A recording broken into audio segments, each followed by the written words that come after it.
Hey, wait a second. Something's up. Something's up. Hello.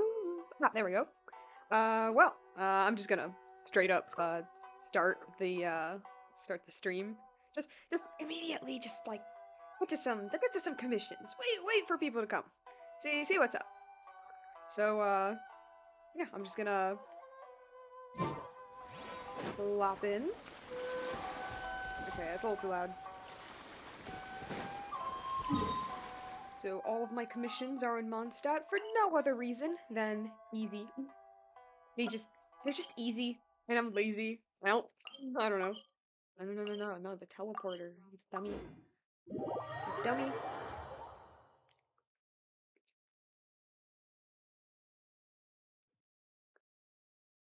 So, a bit of a weird title. Uh, but today we are going to be playing Furina Story Quest because I I don't know. It felt I I liked I liked the fact that we didn't really see anything of her at the end of everything. And Let's play! Everyone hold hands!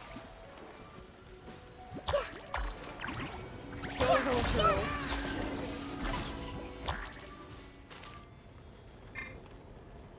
Hello, sir. Yeah. Cool. Oh, this is the quest where I get the little planks. Sure, okay. Where are your planks? Where are they? There they are. 1, 2, 3. But yeah, I kind of liked, and also, I don't know how I felt. Like, I kind of liked it, the fact that we didn't really see anything about what Furina was doing at the very end of the Archon quest. I kind of liked it, though, because it was kind of sort of this feeling of, like, he's done, you know? And this kind of, like, I need to rest kind of idea. I like that. I really liked that. You know, obviously their quest is, like, the aftermath of that. Yeah. Here are your planks of wood, sir. Here are your planks. Ah, dang it, there's more. Three. Strike a pose! Time for takeoff!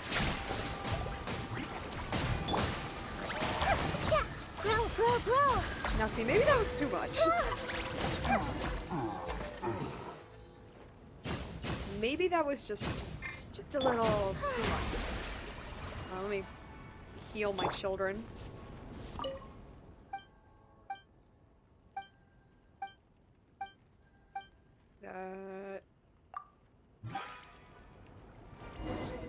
Anything more? Collect rope? Wait. Dude, you're losing everything.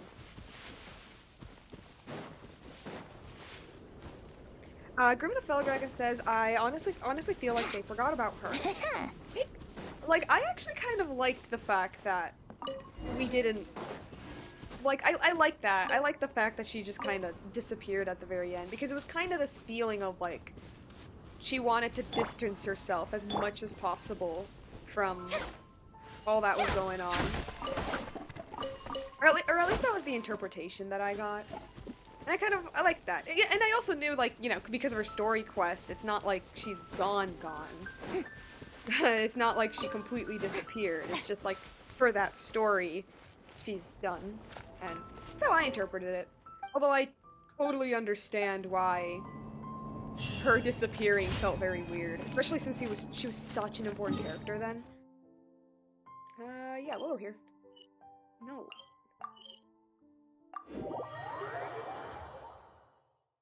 But yeah, I can't wait to see how she's doing now that she's Pouring out here! she's a human now. The water levels aren't rising, are they? Hopefully not. They shouldn't be. Not in Mondstadt. That little voice line is so sad. Ooh. Have I gotten this song before? I think I have. Oh, it's nice. Oh, I love this. This is very nice. Haha, they're dancing in front of Istara's temple. Showing your praise!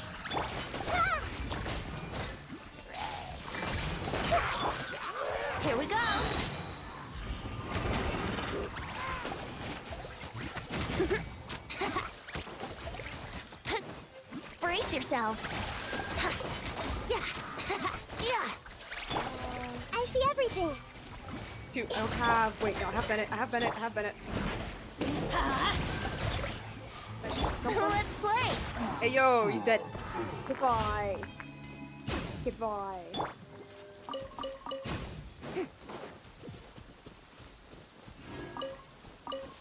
Haha. Right, what's left? That was 3? Oh, that was only 2? Whoa.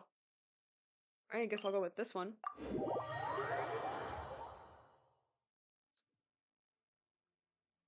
Key. Weird. The sun feels almost as hot as those studio lights I'm in front of all the time. You'll be Good fine. thing there can only be one sun. The sun is good for you. Look how pale your skin is. Look how pale all of you guys are. You guys are like paper white. You guys need the sun. It's good for you. Yeah. Everyone hold hands. Okay, I think I can... Think you can get away? Off we go. Let's light it up. Shower me with praise. Commit to memory. Yeah.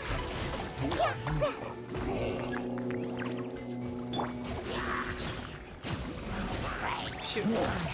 Do I use her burst? I don't know if I want to use her burst. Or no. Hey. Oh shoot, okay, maybe I'll use Benny's first. Time for takeoff.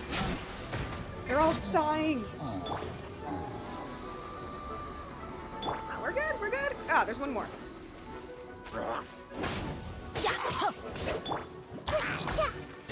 Goodbye! Heck yeah, look at that! Whoa, okay.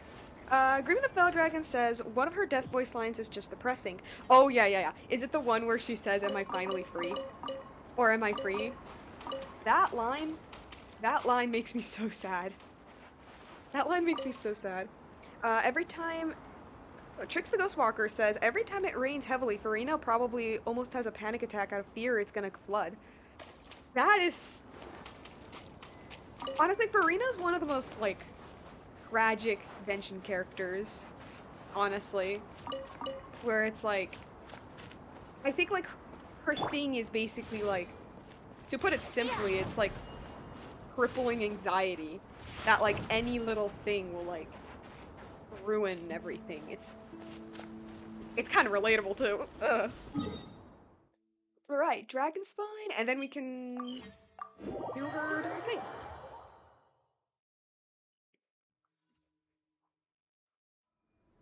Let's wait till the snow gets heavier and have a snowball fight. Wait. Nah, what does Furina say? Oh well, it's fine.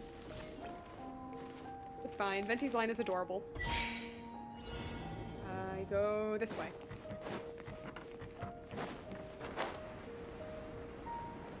Also, I love her little decorations on the bottom of her shoes. It's super cute. I see everything. Dang. Wrong one, wrong one.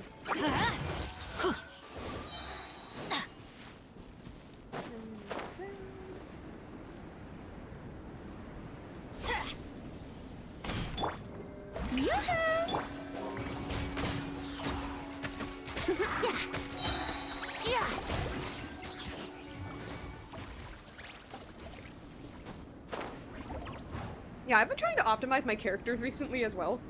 So, I mean, look, they're not game-breakingly cracked. And I'm pretty sure the average player would still say, they're alright, but to me, they're good. To me, they're really good. Because, like, and I remember when I first started streaming Genshin, I actually had no idea, like, what leveling up talents were. It was bad, it was bad. Off we go. I am not a gamer. Not a gamer whatsoever.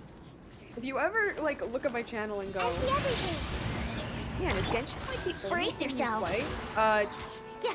I play Minecraft and The Sims.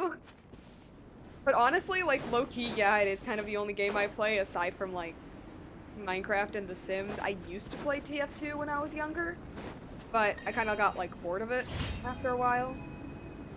Although I might get back into it, because I still remember it being very fun. I'm not a gamer is what I say, and I remember when I first started streaming Genshin, like, in my description, I would say, like, I am not a gamer, watch this non-gamer play a video game. And so, like, when I mean, like, I am gaming illiterate, I didn't know what talents were, I didn't know how artifacts worked. The only thing I thought was, well, if you level up the characters, then they get stronger, right? That was the only thing I knew. Oh. Like, forgive me, my gaming experience peaked at Minecraft. It peaked at Sky Wars. Which, maybe I should do some Minecraft streams. I've been thinking about that.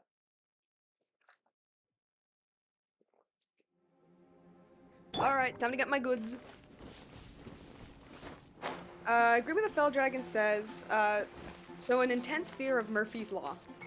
Probably, yeah. Alright, Catherine, give me my stuff. Add Ash. Thank you for Thank you. Add Ash. And my character is on expedition because yes, I only do expeditions in Mondstadt because Mondstadt has all of the materials that I want. Which is food and ore.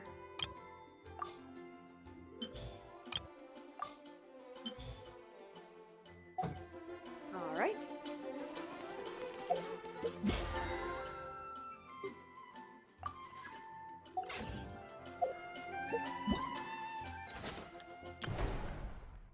Yeah, I already did these. Yeah, I did these already. Come on, guys. I've done these. Okay. Alright. Time to get her story quest. Time to do her thing. Time to do her thing. Where is she? There she is. My child. Ah! Aw, that's so cute! The little oceanid! That's adorable! It's adorable! That's like the Little Mermaid. Yes, I will accept the quest. And yes, we're gonna go to it. And the quest is called To Yesterday, which is absolutely adorable. Hold on for 1 second. Let me get... Oh, okay. I have the 3 keys. Cool, cool, cool. Alright. Let's go. First, I'm gonna heal up my characters.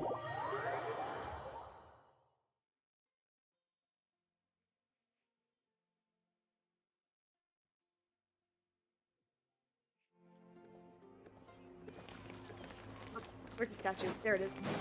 Heal me. Heal us, please. Now, I wonder who's healing us. I like to make the joke that, like, every time we get healed by a statue, I'm just like, thank you, whatever god that is. So it's like, thank you, Venti, thank you, Zhongli, thank you, A. What do I say? What do I say to Focalor's statue? Focalor's gone. What do I say? Alright, we're going to Catherine. Hey, Catherine, it's us. Got any new commissions? Specifically one with a huge more attack, perhaps? You didn't have to be so direct. The more lucrative, the better. You know we're worth it. For quality work and speedy results, choose Paimon and the Traveler. So for world-changing events, you know who to find. It's always a pleasure to see our 2 most avid adventurers again. Looking for the next challenge, I see. Actually, we do in fact have a rather urgent commission that is still open. Having read the details, however, I don't believe you'd consider it to be lucrative. Don't worry about that. We were just kidding. So what's the situation? To put it simply, the requester is looking for a temporary replacement actress for their musical. Oh? The original cast member ran into some issues, and is currently unable to perform the role. Musicals, you say? Okay. Go But on. the troupe has also been experiencing some financial difficulties, so unfortunately they cannot afford to pay the replacement actress. That does sound like a tricky situation. So basically they're looking for a volunteer? That's right. Our adventurers reached out to many actresses, but none of them were willing to take the job. there are only a few days left until the performance. If they can't find someone in time, they'll probably have to postpone the show. It's gonna be And Furina, delays isn't it? tend to create all sorts of new problems. Got it. Oh, this one's a doozy. What do you think, Traveler? Any ideas? Even if we took the commission, neither of us have any experience starring in musicals. Very true. If you're interested in helping, why not start by having a chat with the requester? He's right over there. Maybe you can't fill the role yourselves, but you might be able to help him figure out another solution. Oh shoot, you're Maybe right. there's something he hasn't thought of. Tricks the Ghostwalker says, when you get healed by the Hydro statue, you should probably thank Nubulette, since he's basically taking the role of the Hydro God. You are right! You are absolutely right! We should be saying thanks Nubulette then. Good idea, good idea. Jared says, good day, citizens. What seems to be the problem? Musical. There isn't an actress. Now we need to find one. And it's probably gonna be Furina.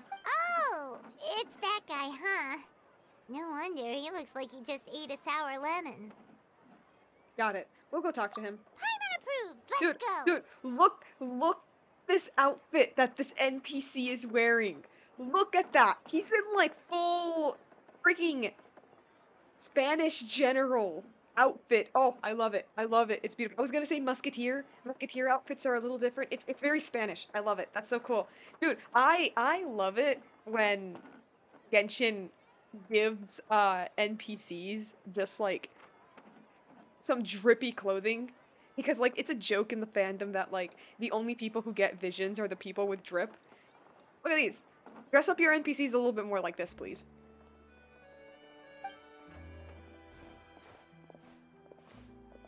Hello there! Are you the guy looking for a new actress? Wait, I know you two! Are you really willing to act in my musical? Yeah, we'll help you cast. Wow, sounds like we're pretty famous in Fontaine already. Bro, we literally saved the world. Of course we are. But to answer your question, neither of us have any experience in musicals. But we heard that you're in a bit of a bind, so we figured we could at least try to help you think of a solution. Jared says outfit 100%. Yeah. Ah, I see. It's okay. I knew that asking for a volunteer was a long shot. If we can't find someone to step in, we'll have no choice but to cancel the show. It would be such a shame. Can't you cover the budget for a new actress with ticket fees? That's the thing. We're not some high-profile theater troupe, just a group of amateur enthusiasts. Also, from the little I know about like the theater industry, the money they get from tickets is actually like nothing. From the little I know, ticket money is actually like nothing, like compared to like the costs that actually take to make a musical. It's like one of the big reasons why, like, especially big Broadway musicals, their tickets are like stupidly high prices. It's because like it's really hard to like earn a profit actually. Wait. All our sets and props are very crude. We're grateful enough just to get an audience, never mind ticket fees. If we had a way to make this profitable, things might have turned out differently. But now, it looks inevitable that we'll disband. Disband? You're splitting up the troupe? No. Oh, I guess the lady at the Adventurers Guild didn't tell you? Yeah, this is supposed to be our final show together as a troupe. We mustn't let that happen. One last show. And after that, we go our separate ways. So we were really hoping to end on a high note. No. Nobody wants things to just fizzle out. Not after all the time and effort we've invested into it. If they close down, how am I going to watch Hamilton and Newsies? Like, come on. Jared says, are you recreating Shrek the Third? Huh? Catherine mentioned that one of your actresses can't make it. Yeah, the leading lady, in fact. She's Oh. been dealing with a chronic illness ever since childhood, and unfortunately, it flared up again recently. It really drains all her energy, so she's in no state to perform. Well, that's depressing. The show just won't be the same without her. But for everyone else's sake, I still hope Whoa. we can find a way to hold the performance on schedule. Got it. We have a clearer picture now. Let's see if we can come up with any ideas. What if we sponsored the show? Traveler, how much more are you carrying? A good few million. Please, there's no need to go that far. I wouldn't feel right asking such a huge favor. And I can't promise that we'd ever be able to pay you back. Mora isn't the biggest problem. How do we find someone who's a good fit for the role? Good point. If the actress just goes through the motions for the Mora, that's not exactly rescuing the show. We should find someone who will put on the best performance possible. Oh, wait! What about... you know who? Yeah, what about the person who was forced to act for more than 500 years? Yeah, let's ask her. Great minds think alike. I was just thinking that. That's how you know we're the best of partners. Anyway, she should have all the free time in the world right now. She's really good at performing, and she was once super popular with the crowd. Performing in a musical should be a piece of cake for her. Who are you thinking of? Sounds like someone famous. We're just gonna say it. Furina. Her? You're... That was a joke, right? Nope. Nope. Paimon doesn't actually know if she's performed on stage before, but Paimon's pretty confident that she'd be really good at it. She was performing like her whole life for a while there, so... You're not wrong there. She has actually performed in a number of big-name shows before. Wait, really? They were one of the reasons she was so popular. Okay. But even if she's no longer the Hydro Archon, it's not like she's suddenly a commoner. She's still an idol to many people in Fontaine, including myself. I just think Lady Furina might feel a bit out of place in an amateur troupe like ours. You want the show to go ahead, don't you? Are you prepared to do whatever it takes? Well, yes, but... Do it. Do it, man. Do it. Fair enough. I mean, if she was actually willing to, then of course I'd be honored to have Lady Furina star in our show. I'm sure the rest of the troupe would be delighted too. I'm sure everyone in our troupe has probably dreamt of performing on stage with her one day. That'll be great. Of course, it all depends on whether she's interested. She might consider this opportunity beneath her. No point in stressing about that. We'll only know if we ask her. Yep. And besides, things are different now. There's no reason for her to be all high and mighty anymore. Let's go. It'll be good to check on her anyway. Thank you for your help. Does she have a house? I guess I'll just stay here and wait for the good news. Good luck. Wait, where does Furina actually live nowadays? Yeah, exactly. She I used was to live in wondering that. luxury at the Palais Mermonia, but she's, moved out, right? Yeah, and Yuvila said she left. As it happens, I have her current address here. She I can has a provide it to house. you. Woo! When did you get here? I came over when things were starting to sound more promising. I thought I should be at the ready in case my assistance is needed.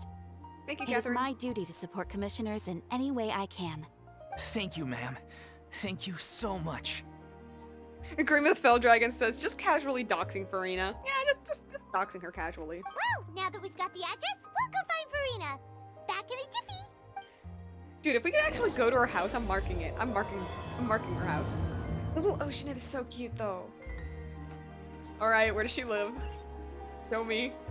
I need to know this. Dude, okay. I was just about to say, so... It is forever going to be my headcanon, unless they say that he has a place to live. Or, unless they at the very least mention that he has a place to sleep, it is forever my headcanon that this kid is homeless. Like, it is forever my headcanon that he is homeless, and he sleeps either at the tree on Windrise, either on the tree of Windrise, in Stormterror's lair, or in some of the Sure, alleys I'll in play you Mondstadt. another Shut tune. up, not now. Or in the alleys in Mondstadt. That is forever going to be my headcanon until they, at the very least, mention he has a place to stay at night that isn't the Angel's share. Anyway.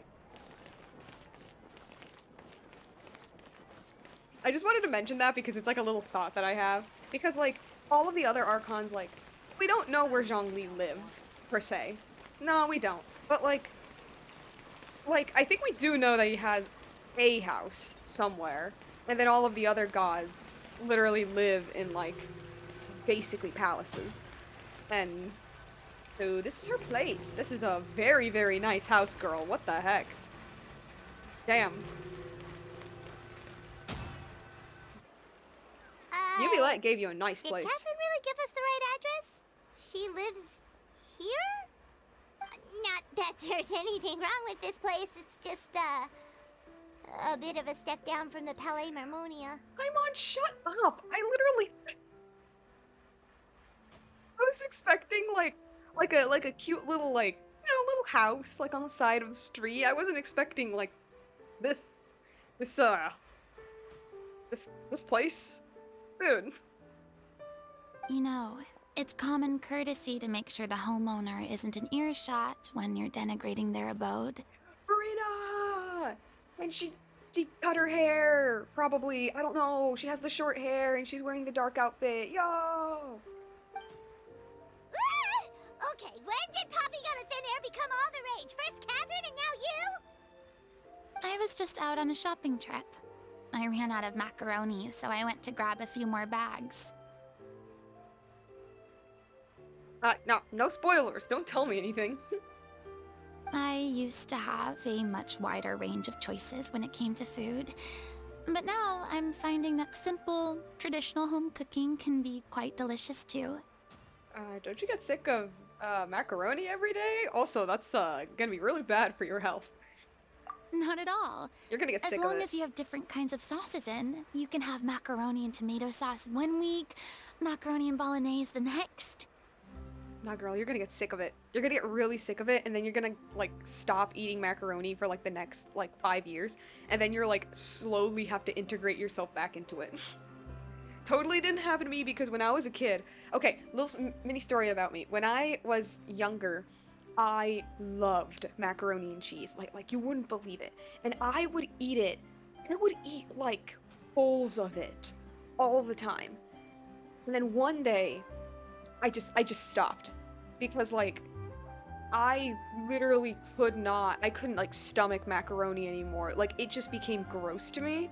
And I think, like, just eating, like, a spoonful of macaroni took effort. For, like, a good 3 years.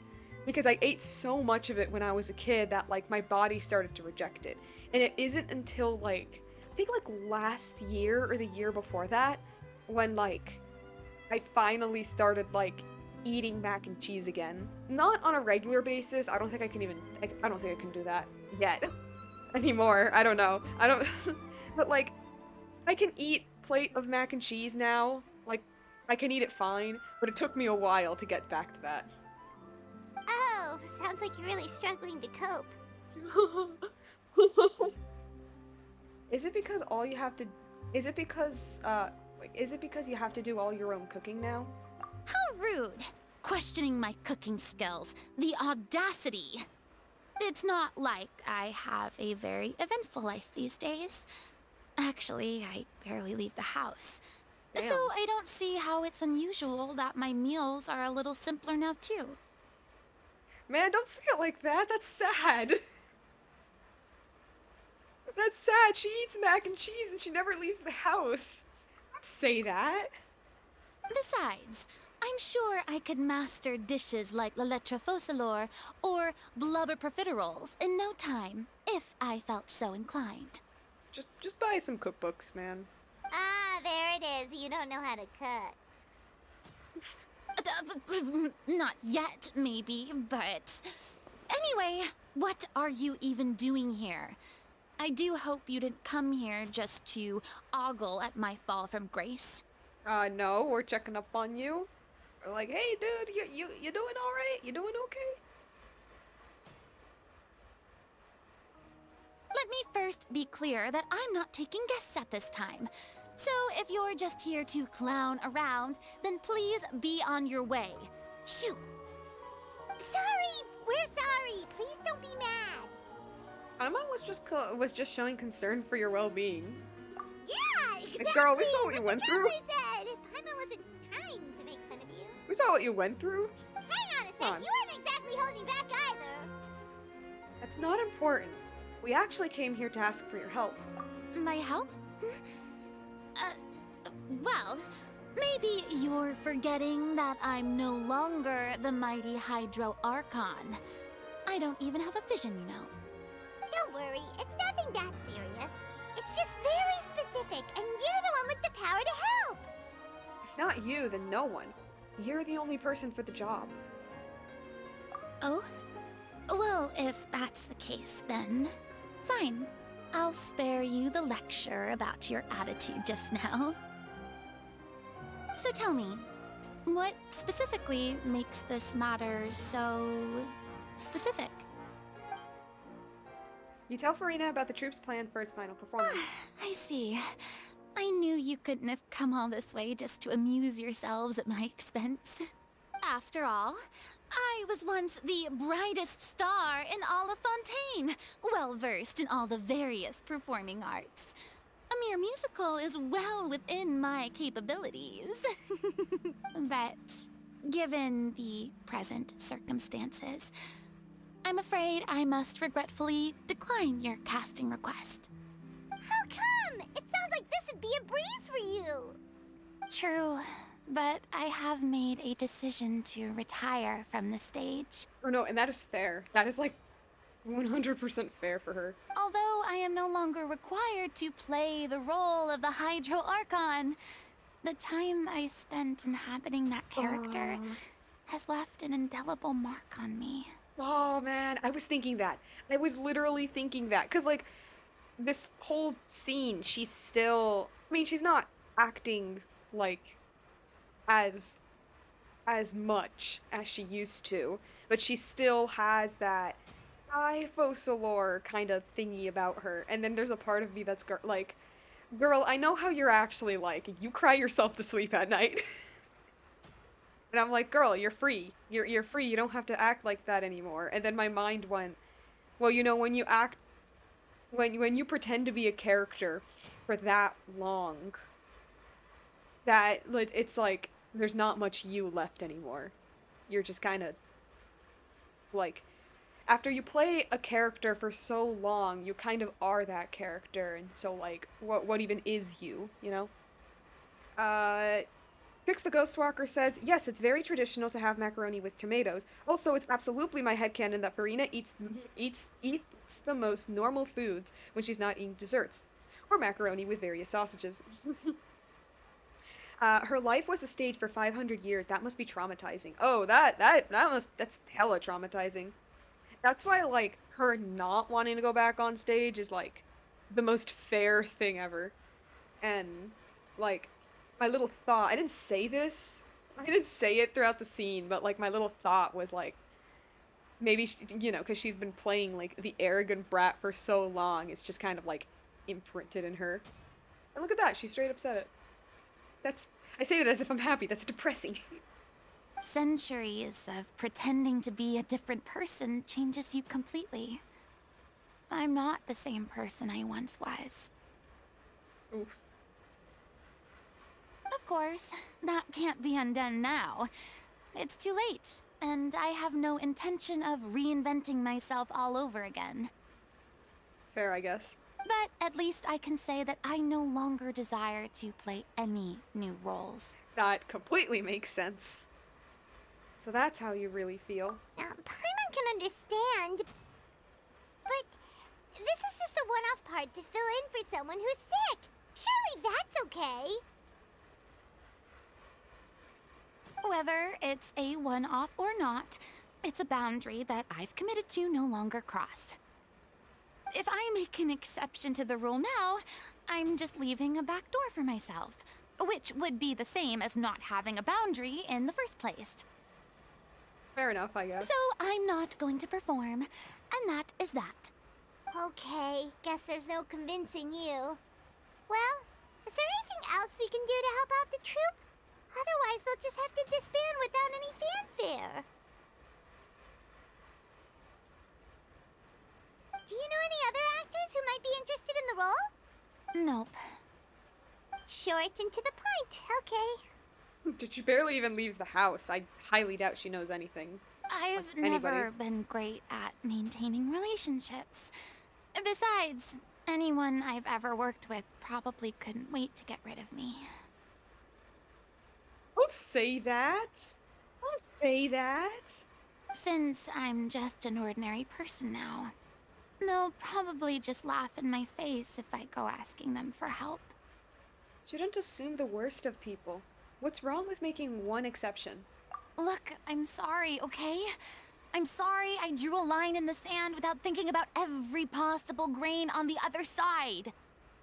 Well, is there anything else we can do? This performance really means a lot to the guy we're working for. Have I not made myself clear? You're barking up the wrong tree. I don't want this job, nor do I know of anyone else who would. Sorry. I didn't mean for that to sound so harsh. I wish I could help, really. But if I thought I had the answer to this problem, I would have said so by now. It's all right, Furina. Paimon just wanted to make sure we tried everything. Oh, everyone in the troop will be so disappointed. Let's try to come up with a plan B. Yeah, I guess that's all we can do now. All right then, we'll see you around, Furina. Toodaloo to you too. I'm Toodaloo. going home to take a rest now.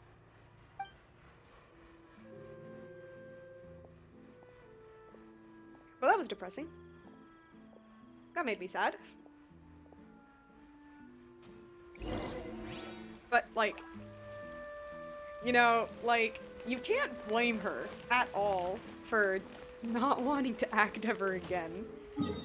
Because it's like, you know, you could argue that, oh, is that the closest I can go? I'm marking this place. I don't care. I'm marking this.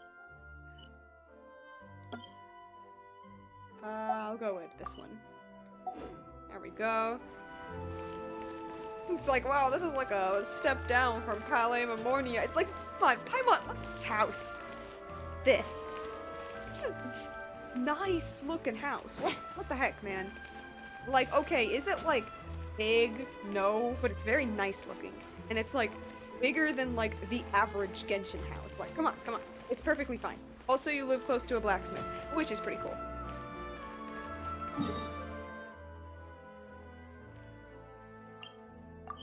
Alright, we're talking back to the guy. We're gonna be like, It's too bad, but we have to respect Furina's decision.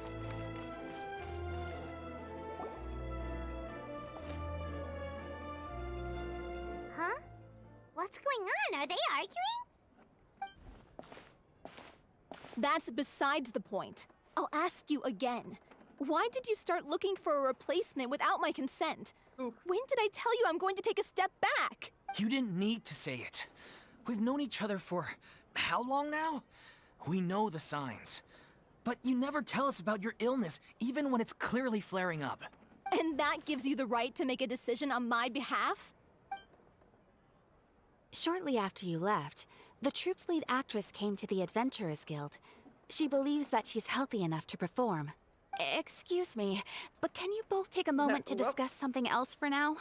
The adventurer assigned to your commission has returned. Sorry, I was just dealing with a little misunderstanding. So, how did your conversation with Furina go? Sadly, it's a no from her. We tried to persuade her, but she wasn't having it. She doesn't want to play the role for personal reasons. I see. Well, circumstances have changed a little, so maybe that's not such bad news after all. You see, our leading lady has just informed me that she's well enough to make it to the show after all. Staging the musical with the full original cast was always the dream, of course. Oh, right! Sounds like everything worked itself out then. oh. Yeah, Grieving the Fell Dragon says Furina in the background, and I was like, wait, really? There she is. Furina jump scare.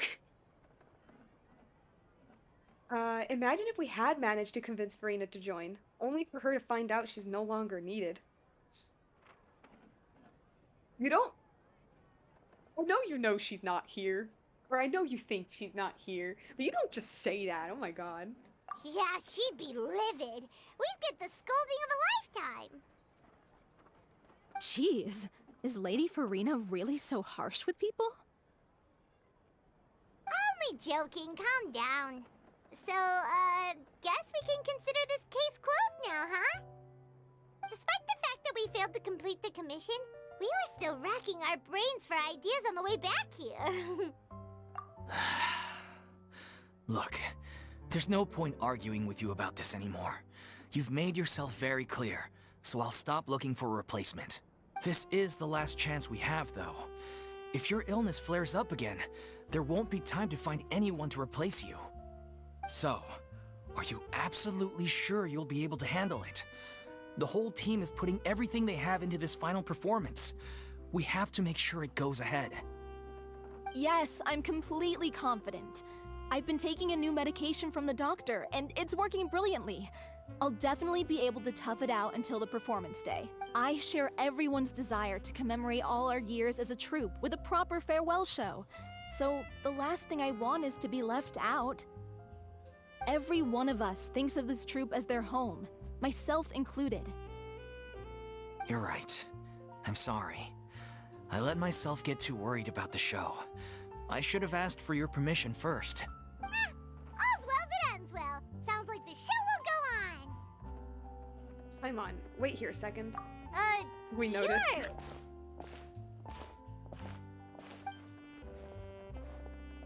Listening in, eh? Hey, how did you... I was just passing by because I realized I forgot a couple of items on my shopping list. What, did we just grab her hand? All right, I'm coming. No need to drag me. Alright, I guess we just grabbed her hand.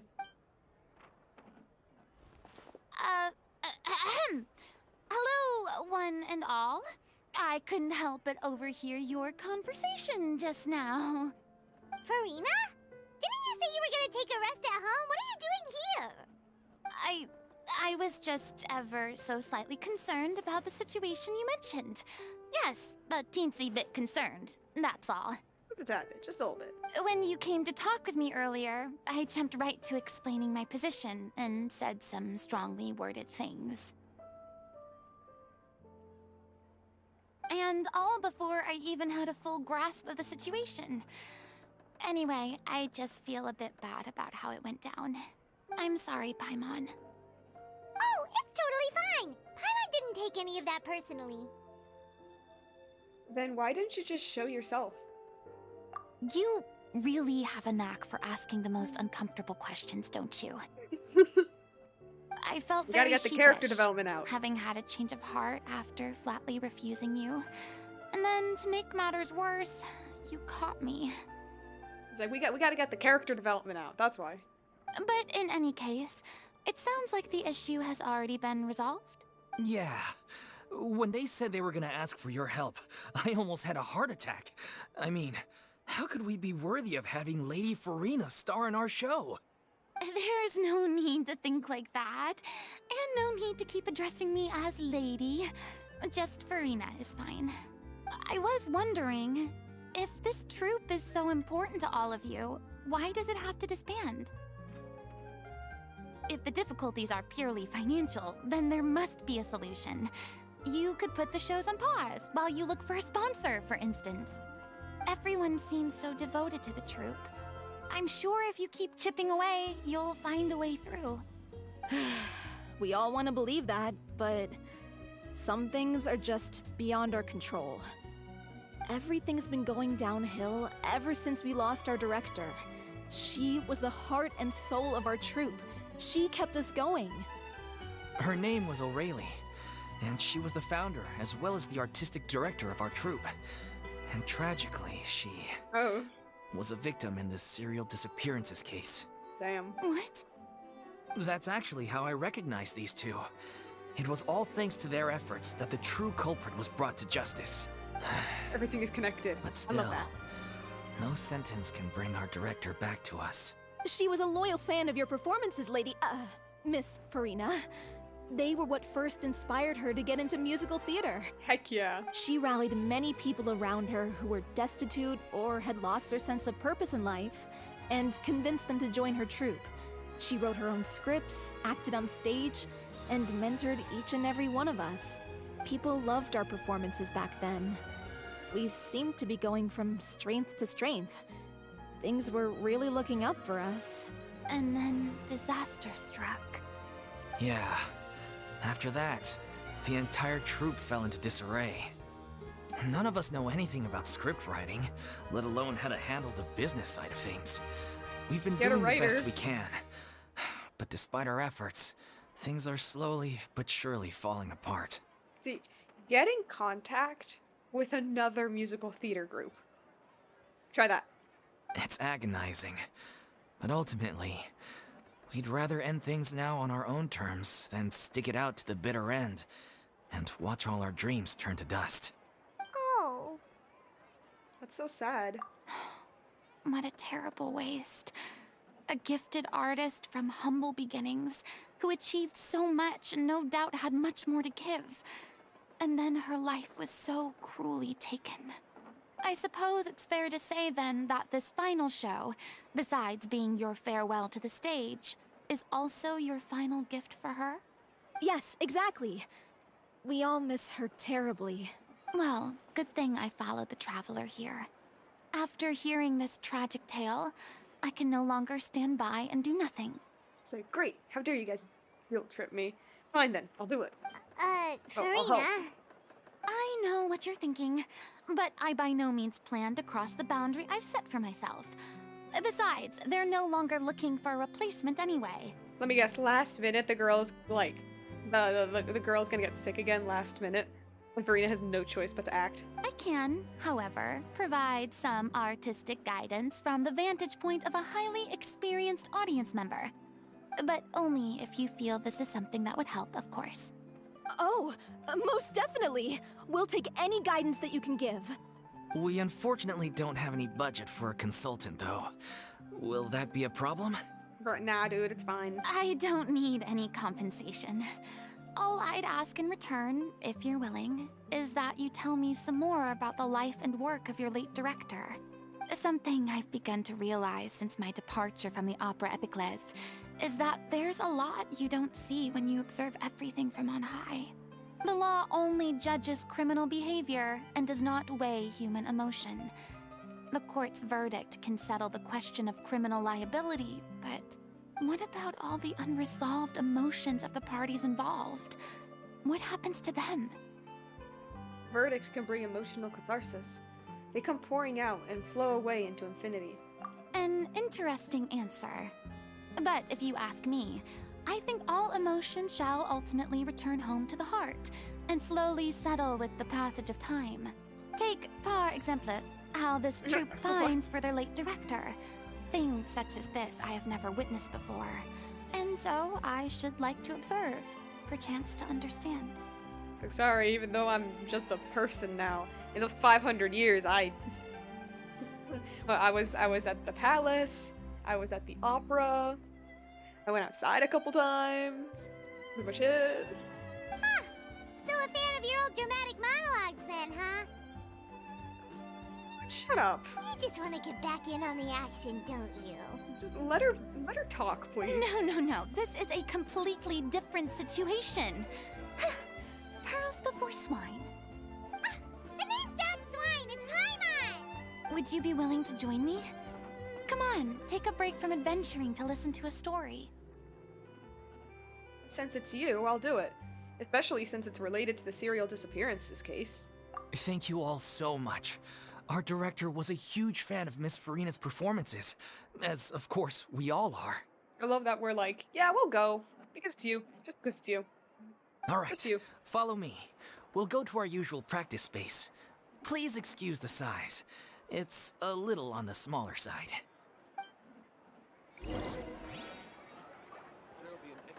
Alright, go to the rehearsal location.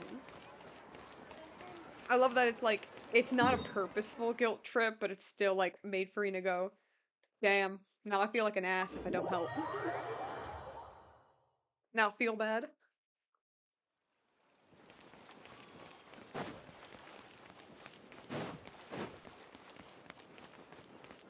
So what's this musical gonna be called? I swear, I know that they play... I know that there's going to be, like, a song in here. Because, like, I'm pretty sure it was released on their YouTube channel, which I refused to watch because I didn't want any spoilers. But if it doesn't sound like if it's from a musical, I will be I mean, not fully I mean, not disappointed, because Genshin music is amazing regardless. But it's a little bit like see, musical theater music has a vibe. It has a very, very specific vibe that like you can tell this music was specifically made to be like to be sung not on a stage, but it's specifically made to like tell. It's specifically made to be part of a story. I don't know how else to describe it, but like you can tell. And it has a very specific vibe. The instrumentals are fairly simple so that like the actors can like follow along with the lyrics and the music.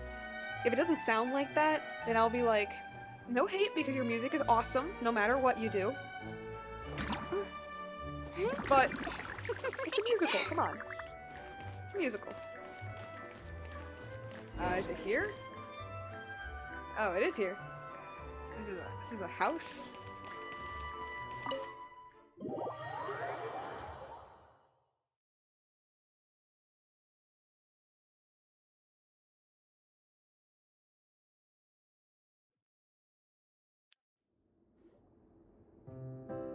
Okay, okay. Very, very nice place. Huh? Lady Furina? Oh my god, what's she doing here? What's Lady Furina doing here? Exactly. Hello all. Allow me to explain. As of today,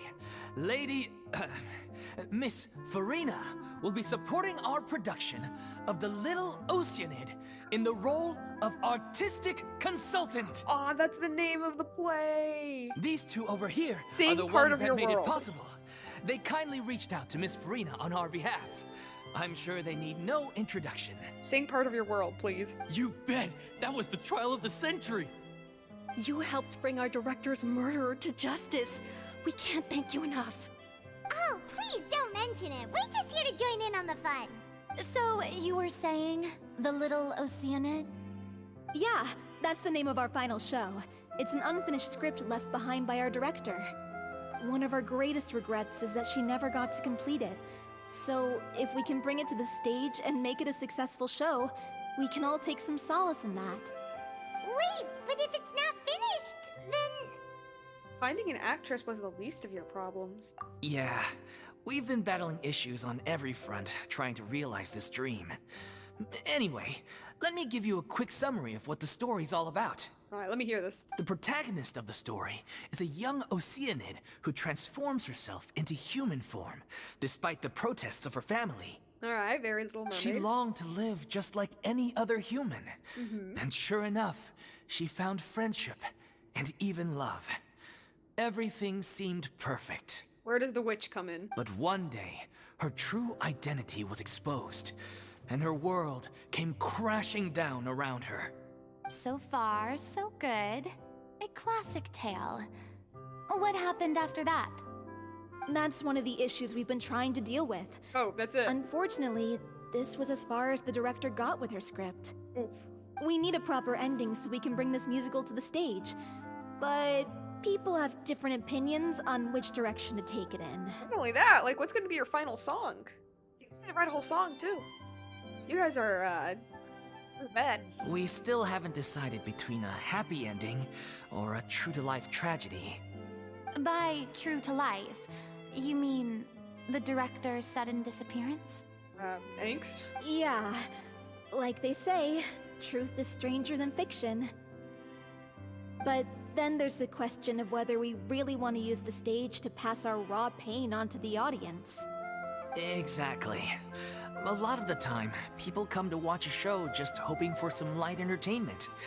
We have to consider their emotional stake in this, not just our own. I don't know, man. People eat up drama, alright? People will gobble that shit up. And one last thing.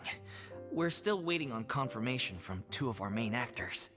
The first is Paulo, who plays the protagonist's lover. He's locked himself away to focus on writing an ending for the script. But the deadline's passed, and we still haven't heard from him. The other is Villemont, who plays the main antagonist. He took the director's death pretty hard. Hasn't set foot in the city since. He did write to us, promising that he'll be there for the final performance, but we haven't seen or heard from him since. So we're not really sure what to make of that. Huh.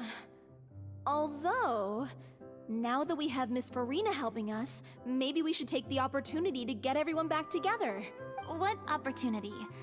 What do you mean?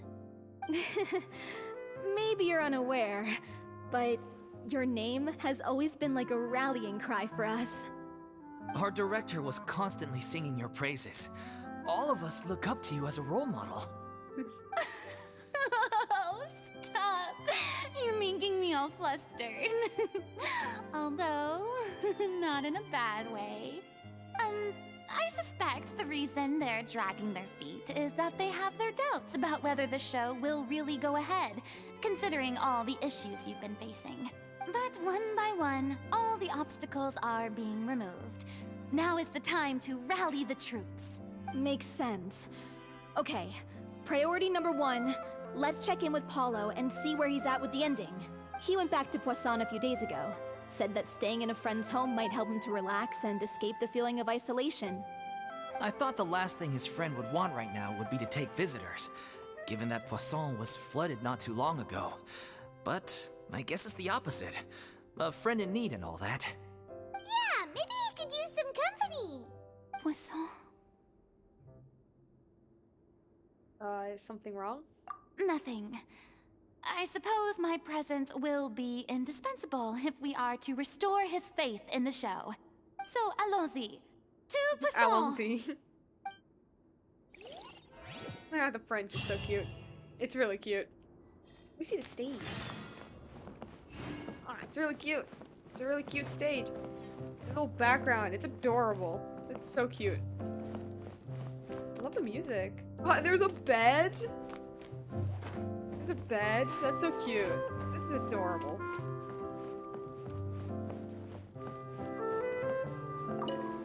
See, I play, the little thing is a little too high. A little too high for me. You might need to bring it down, guys. Can you talk? Pressure's on now. We gotta Yes, you make can. sure we're fully prepared. Or, what about you? Can you talk? You're off to Poisson to find Paulo, right? Have a safe trip. We'll take care of the troop while you're gone. Awesome, awesome. Alright. Yeah, this theater group, yeah, they are not in a good position. They're in, like, the worst position ever. You know, finding a replacement for the lead actor and then not having to, but being in a financial, being in a financial, being on the brink of closing down completely. That sucks. That really, really does. Everything else just makes it worse. I don't know, guys.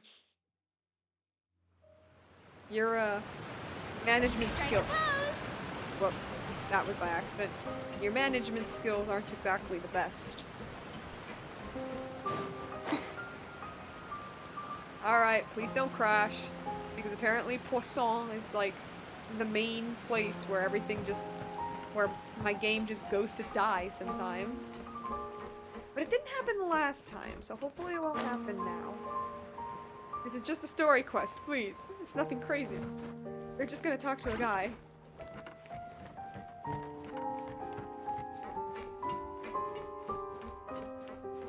Is there an elevator, or is it just broken? It's just broken. Okay. Ah,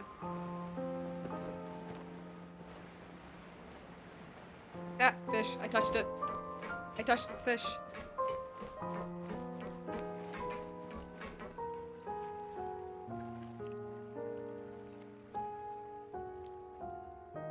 If I remember correctly, this is where he's staying. Who is it? It's me. Is the script ready? You came all the way here for that? Yeah, because the performance is gonna happen soon. Yes. All right. Forget that for now. Just come on out. We've got some great news. Nice try. Look, just give me some time, okay? I'm just wrapping up this last part of the script. I'll be out once I'm done. Okay then. Looking forward to your masterpiece. So, as expected, he's missed the deadline. Again. The ending is one of the most important parts of the show.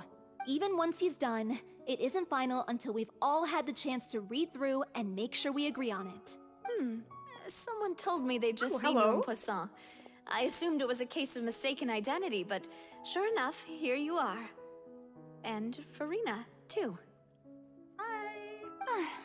I was wondering if we might run into her. So, you're here for Palo? Looks like he could be a while, so feel free to take a stroll around town in the meantime. I've made all the arrangements already. Oh, it's okay. We can just wait here. Okay. Thank you for being so considerate, Miss Navia. That sounds wonderful. We'll take that stroll. Get over here, you! How oblivious are you? How are things in Poisson now? Any better? The awkwardness, oh my goodness. Because, like, I don't think the people of Fontaine know what happened. No, they don't. They do not know what happened. I think all they know is she used to be the Archon, and now she's not. And that's it. Like I think, although we did expose her to just be human. We did do that. I don't know. They don't know what happened, so I think they just kind of saw her as not like fraud purposely, like faking an identity, or like, okay, I'm trying to think of like the right words. They don't see her pretending to be an Archon for malicious reasons, I don't think. But they just don't know what happened. I think like all they really know is that she pretended to be the Hydro Archon, was exposed, and stepped down. I think that's it. Things are on the mend, but it's a slow process. Some people may never recover from the trauma they experienced. Yeah. I'm sorry to hear that. I wish there was something I could do. Please, must our conversations take such a depressing turn every time we meet? It's like every time I look at you, I just remember Malus and Silver. We all have painful memories, but we don't have to let them cloud everything we do. And if you're trying to make a new start, perhaps it's best if you don't bring up the past all the time. Thank you for your words of comfort. You make a very good point. It's like, yeah. But for now, at least, I think I should stay with the way I'm feeling for a while longer. It's okay. These things take time. Moving on from a painful experience is easier said than done. Which brings me to why I'm here. I thought you should probably know that not everyone here is ready to forgive and forget after the Hydro Archon's inaction in the face of catastrophe. Yeah. Although it's a lot more difficult now. Because it's not just our Archon didn't do anything. It's this person was straight up pretending to be our Archon. And she can't do anything. Ouch. To avoid upsetting the peace, I told the townspeople that everyone here is a member of the theater troupe, and that you are just an actress playing the role of Furina. Aww. It's not a perfect That's- solution, but Ouch. hopefully it means you won't have to lie low while you're here. That's so thoughtful of you, Navia. Navia's so... I love her. I love her so much. Well, what do you expect? I am the courageous and considerate president of Spina di Rosula, after all, like my father before me. Anyway, that was all. Look after her now. Got it, Navia. Thank you. Like, Off be we careful. go then. Let's take a look up there. I don't have any friends that I can be frank and honest with, so maybe she's right. You're the closest thing to friends that I have. What about Nubilette? What about him? Although I totally... What about Nubilette? Although, like, is he a friend? He definitely is close with her, like, enough to care about her. Like, enough to, like, cover all of her expenses. Because he says that at the end of the Archon quest, that he, like, covers all of her is covering all of her expenses to make sure she's like all right after she stepped down, after she left. They clearly are close in some way, shape, or form, but like, yeah, Furina doesn't see him as a friend. Sky Knight says hi, hello. I like Navia as well. Too bad she's Geo. Honestly, I don't mind that she's Geo. Honestly, I just think they need to buff Geo. Just like as a whole, because like Geo doesn't necessarily mean bad. Like I have Albedo, and I love using Albedo. I love using him. He's super fun. I think the biggest problem with Geo is that like it just has like that one reaction, which is crystallize. If they did any more reactions, then Geo would be a lot more respected, a lot more fun. But I think Geo is like an alright element.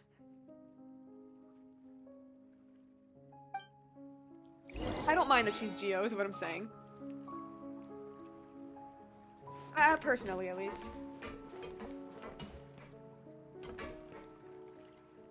But, yeah, it really makes me curious, like, what exactly is her relationship with Nubilet? Because, like, a lot of people say it's just, like, co-worker, but I don't think it's co-worker. It's definitely more than that. Because, like, I don't know, he cares about her too much to be just purely co-worker.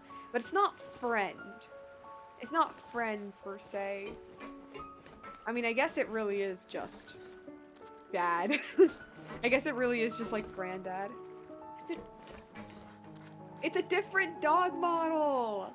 Oh, that's so cute! It's a different dog model! That's so cute. Also, these fish on the floor. Let me step on these fish. Be disrespectful. Alright, back to game. Go on.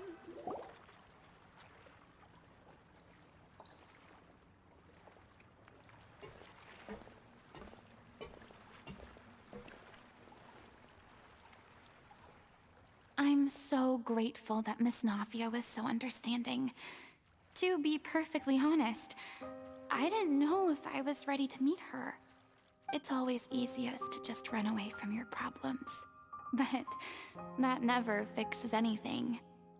You can't get around the obstacles without facing them.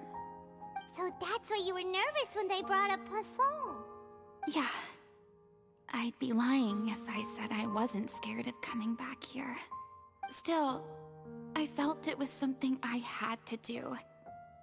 As I was saying before, I want to see for myself the things that I never could in the past. I'd be overjoyed if the people here could find it in their hearts to forgive me. But they're more likely to unleash a tirade of vitriol against me. Which, of course, I completely understand and accept. I'm sure some people didn't buy Navia's lie. Yeah, I was thinking that. I'm like, I don't know, man. These reactions don't seem like they think you're just an actor. Sky Knight says, could you imagine if they made a Geo reaction that's like vaporized, but it scales off of defense instead? Insane upgrade for Geo. Honestly, yeah. No, like, I was thinking like a reaction for Animo could be something like Sandstorm, and like a reaction for like Hydro could be like Mud or something akin to that. Like a reaction for Pyro could be like Ash. You know, like just a little bit of creativity, just a little bit of that. And okay, it's not perfect. It's not absolutely perfect. Like, I don't think Mud is perfect, but Dendro and Electro make Quicken, and I don't think that's perfect either. Honestly, we just need more reactions for Geo because they are possible. Like, Geo is a real life element in the real world, you know? Like, it does react to other elements. Oh, even better, Geo with water, with Hydro, would be erosion. That could be cool. That could be something really cool. I don't know, it's just like tiny bit of more creativity, and Geo could have been like a pretty cool element. Yeah, I can tell people are watching me. They're giving her the stink eye. I'm sure some people here see the idea of someone coming to Poisson dressed as the Hydro Archon as extremely disrespectful. That too, yeah. I used to be terrified of the gaze of other people, especially when they had suspicion or resentment in their eyes. No, they do. Well, the resentment, I guess. I guess I wasn't quite ready for this after all. I'm surprised you're making yourself go through all of this. Say that. Oh my god. Ah, maybe you've taken on a bit too much in one go. Dude, don't say that. Oh my god. It's like, Furina's like, she beats herself up. And it's like, although she doesn't want to, she kind of like subconsciously is looking to beat herself up. Man, I felt that. I felt that. I felt that. Nah. Don't do that to me. It's one of those things, like, you don't want to beat yourself up, right? And like you can easily avoid it, but there's like this tiny part of you that is almost like looking for something to like hurt you. Not like physically, but like you're almost looking for that almost. And like I can't explain like why. I don't know. It's probably like this idea of like, you know, people don't like me and they're not wrong to feel this way. So I'm just gonna like linger on that emotion. That is depressing. Oh my god. I can't let myself see only the things I want to see. How would that make me any different from before? Yes, you're right. But there is like a little difference between like, I don't know, humbling yourself. There's a little difference between that and then just hurting yourself, girl. Look! There seems to be a crowd gathering over there. They're not staying quiet either. Probably time we made a move. Ouch. How about we check out Spina di Rasula's ship? Yeah, let's We do should that. have a view of the whole of Poisson from there.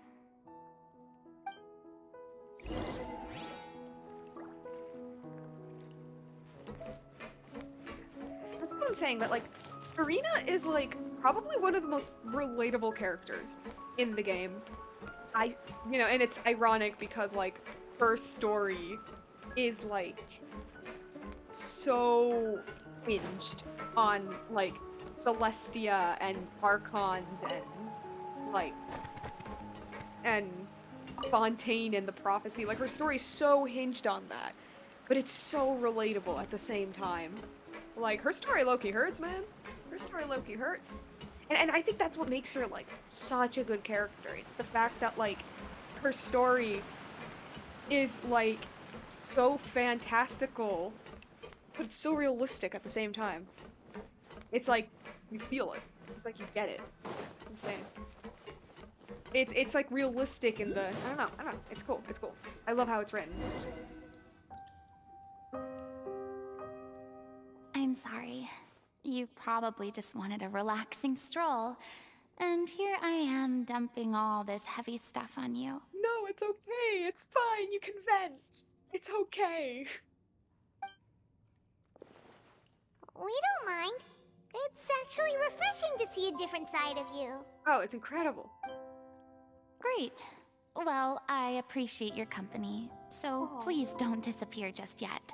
Aww. I don't know whether you can tell, but the years of suffering and loneliness aren't the only reason I have a hard time facing up to who I used to be.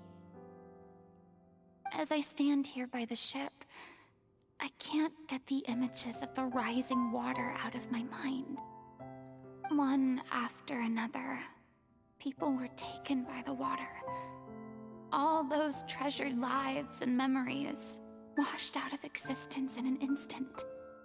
They thought their god would protect them. They had absolute faith that when disaster struck, a divine power would save them from harm. And all the while, I played my part to perfection to convince them that was true. But then the floodwaters finally came, and the Hydro Archon did nothing. You shouldn't look at it like that. You were only doing your duty. Oh my god. Don't be so harsh on yourself. I've had to go through so many moments like that for the sake of protecting the truth. As time went on, it got harder and harder to bear, and I became more lonely and isolated. Eventually, I realized I had nothing left except the truth. I became terrified of completely failing in my task, and was haunted by the thought of being left all alone, weeping on my throne. Fortunately, we were able to avoid the worst-case scenario thanks to the help of heroic individuals such as yourselves. Everyone rose to their responsibilities, and I finally regained my freedom. But on some level, freedom also means no longer being needed. I have no further use to people. It's exactly what I said. It's like exactly, well, it's not exactly what I said. It's the idea I said earlier of like, I've been playing this role for so long, like, I have nothing left. Like what am I without this role? Damn. Paimon would have never imagined you'd see it that way. Think of your freedom as your reward. A reward? Because now you can finally speak your heart. You don't have to be anguished and alone anymore. I guess so. Back then, I didn't even dare to dream about having someone to confide in. I was scared of someone recognizing me for who I truly was, and exposing a secret I swore to protect. Believe in the Furina you see on stage. She is the one you can trust. I had to keep all my feelings, all my curiosity about life to myself. No one could be allowed to know. That's what I really meant when I said I'm no good at maintaining relationships. So that's where you were coming from. Paimon totally thought you were just a bit of a diva at heart. Man, Paimon! Was she with us during the whole... I don't think she was. Okay, I don't think she was with us during the entire Mindscape scene, so I guess that makes sense. But like, no, girl, she's just kind of like beating herself up over and over. It's one of those things where it's like, how can I care about other people if I can't care for myself? Kind of thing. Could you please get off my case? I don't know what's gotten into you today. I'm making an effort here. You could at least try to do the same. What Paimon meant to say was, she doesn't like to see you so down. Do you feel better, having gotten all of this off your chest? I do. I once had nothing but the truth, and now, I'm finally free to live my own life again. And even though I have no idea where I'm going right now, at least the choice is in my hands. All right, it's about time to head back. Paulo should have finished the ending by now. Sure. Okay, let's head back and check it out. That was sweet. That was a really sweet scene. That was real sweet. Alright, let's go back.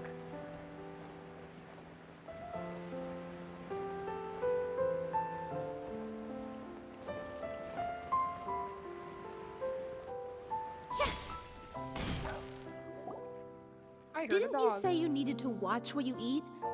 You're supposed to be cutting down on fried foods, not wolfing down copious quantities of fish and chips, you know? My goodness. Come on. It's not every day we get to dine at Spina di Rosula's expense. Can you believe how generous she is? I'm not about to pass on free food. Bruh, me neither, honestly. Me neither. Anyway, my character doesn't need to be slim and good-looking. That's your job. Are you kidding me right now? It's not your character's health I'm worried about, it's yours. I've spent my whole life battling the effects of ill health, and it kills me to watch you willingly ruin yours by filling my yourself God. up with junk all the time. Oh no, looks like they're arguing again. I need some stuff to work out. Oh my god. Hey guys, you good? We're back! Could you maybe put your differences aside for a moment? Ah, you're back. We've been enjoying Spina di Rosula's VIP treatment in your stead. Paulo's nearly done. We shouldn't have to wait too much longer. Great! So you were discussing your characters, right? We heard she's playing the Oceanid who turns into a human girl. What about you? Yeah, what do you play? Me? I'm an Oceanid too. Are you King Triton? He was The dad? originally supposed to take the form of a crane, but he outgrew that role. Well, the costume at least. So now he's playing the boar instead.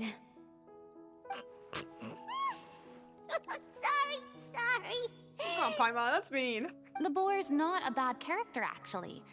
He's the one who raises the little Oceanid. Oh my god, yes, it's King Triton. Heck yeah. That's right. He has some pretty memorable lines too.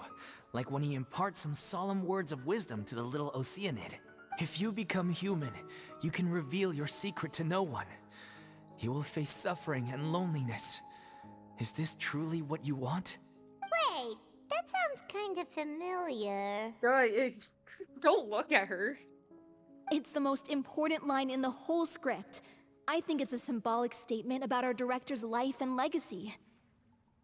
She kept quiet about all the trials and tribulations she faced in running our troupe, allowing us to devote ourselves fully to performing. It was only after she was gone that we realized how tough her job really was. You mentioned earlier that the troupe is like your home. Yeah. I was born with an incurable illness, and once my family found out it couldn't be treated, they decided they didn't want me anymore. I spent some years taking whatever work I could find and trying to manage my illness with various medicines. But whenever I had a bad flare-up, I'd be lying in an alleyway for days at a time. I love that Fontaine is it's just the nation of like the worst shit happening to people. It's like, okay, you think Inazuma was bad. You think Sumeru was bad. You think Inazuma and Sumeru were bad when it came to just like the stuff like normal everyday people went through.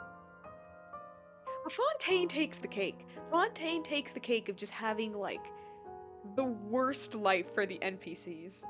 Not just the NPCs, just everybody. Everybody in Fontaine. Everybody in Fontaine just has the worst life ever. It's like nobody can have a good life. Like what who's the only Charlotte? Is Charlotte the only like happy character in Fontaine? It was like that until the director found me one day. She told me I had a great voice and asked if I was interested in studying singing from her. I said yes. She took me under her wing, taught me to both sing and act, helped me find Mora for my meds, took care of me when my condition decided to flare up. I know it was all a huge burden on her. She sounds like a really incredible person. She really was. She gave everything she had to her troupe and the people in it. All of us were so proud to call her our director. I was a lost child too when she found me. As the child of a murderer. Okay. My parents weren't around when I was little, so I got sent to an orphanage. Dude. The other kids were always picking fights with me. They'd say things like, "Come on, you must be pretty tough if you're the son of a murderer." It was just to taunt me, though. I was an easy target, and they knew it. Jeez. One day, I got beaten up so bad that I just couldn't take it anymore. So I ran away. I lost all faith in humanity by that point. Thought the whole world was out to get me. Let me guess. Fortunately, the next person you ran into was the director. Yeah.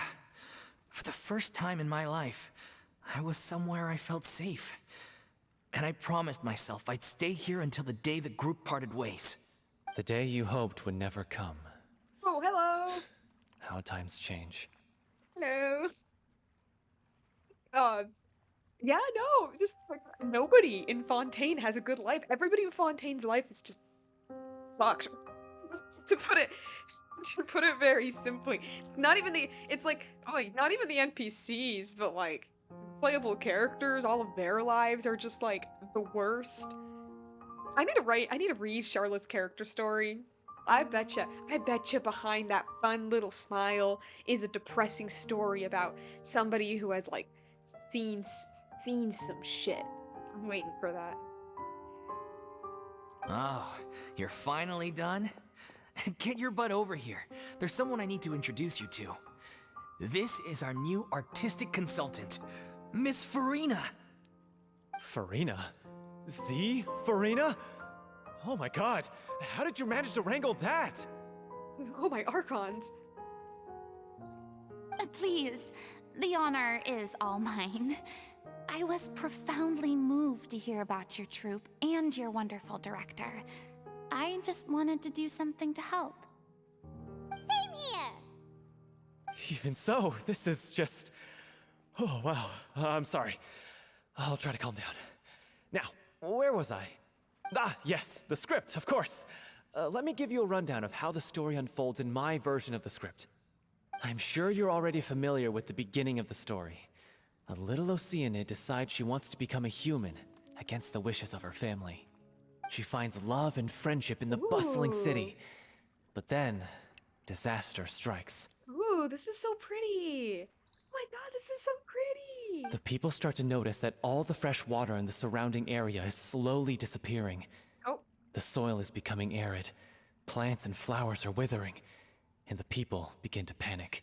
Oh no. The little Oceanid, Cleo, and her lover decide to do something about it and investigate the truth of the matter together. In the end, they discover that all the waste and pollution created by humans over the years has caused the fresh water to flee the land, as if driven by a consciousness of its own. Aye. Consciousness? You mean the water is sentient? Sure. Water as a conscious entity. There's actually quite a few stories that explore this theme.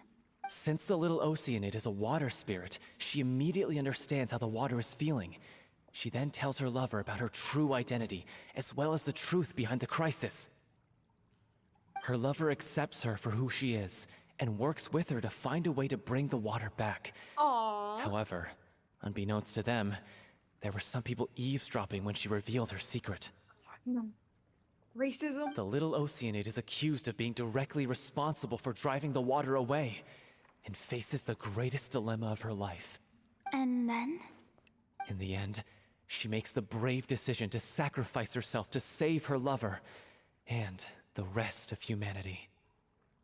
Sounds very familiar. It sounds like the Little Mermaid. Okay, I'm just kidding. Although there's still definitely like Little Mermaid illusions.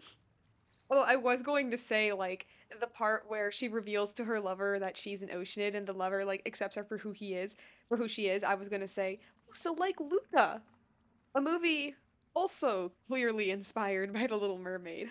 Huh? But didn't they all treat Cleo like a villain?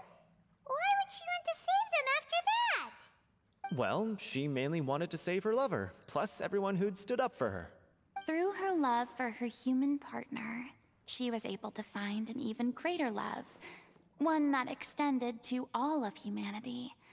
Surely the biggest strength of Cleo's character. There's actually something else that bothers me. You know the protagonist is supposed to represent the director, right? And she never had the chance to become a hero in our world. Oh, she's a hero here. If we're serious about dedicating this show to her memory, we should make the ending as true to life as possible. What about if the little Oceanid is hounded to death by people who hate her, her lover makes sure her secret never gets out, and humanity continues down the path to extinction? So you're into the downers, I see. That sounds like too cruel of an ending to me.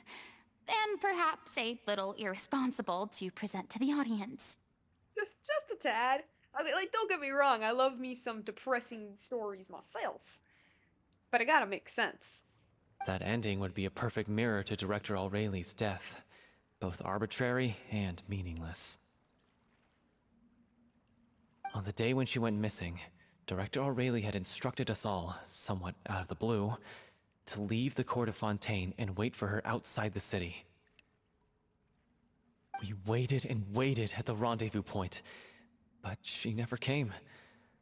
By the time we returned to the city, she disappeared without a trace. We looked for her. The Gardamex looked for her, but she was nowhere to be found. Increasingly, all the signs seemed to point to her being the latest victim in the serial disappearances case. The director was the kindest soul in the world. Yet she was senselessly sacrificed for the sake of a so-called experiment by someone who had nothing to do with her at all. But doesn't the way she suddenly told you to leave the city suggest that maybe she had some sense of what was about to happen? It almost seems as if she was moving you to safety.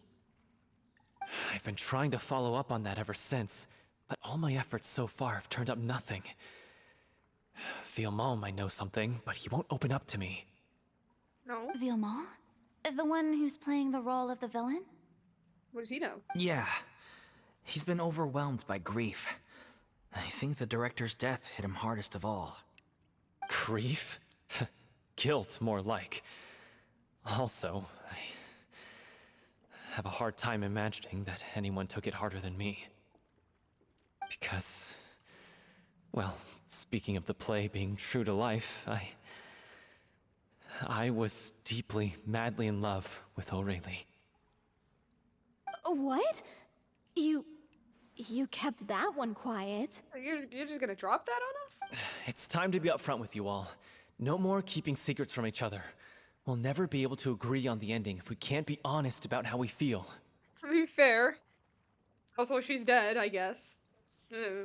I did tell her how I felt once, Oh, okay. but she turned me down pretty much straight away. Damn, rejected. She said that we were all like brothers and sisters to her, and she'd never considered us as potential romantic partners. You know what? That makes sense. Not that it came as a shock or anything.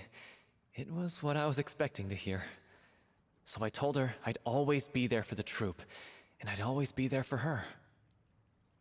I said, maybe one day in the future, when everyone's settled into their own lives and on the up and up, and managing the troupe no longer required her constant attention, well, maybe then she could reconsider what she really wanted in her life. And now, that day will never come. Oh, Paulo. So if I'm the one writing this ending, then I'm gonna make sure it does right by Aurelie. I won't let anyone get in the way of that. BJV50 Studios says, hello, fellow peppermint enjoyers. In that case, you have to straighten things out with Villemont once and for all, face to face. We've all had our differences of opinion over the ending, but those two have never seen eye to eye on anything. One of them has to compromise if we're ever going to reach a final decision. Well, if that's where we're at, looks like it's time to go visit Villemont. Are you ready to face the truth? Honestly, I'm slightly terrified. But for the sake of our final performance, I'll do whatever it takes. Funny you should ask, though. You really do get what I'm going through right now. I certainly do. Come on, everyone. Allons-y! Allons-y.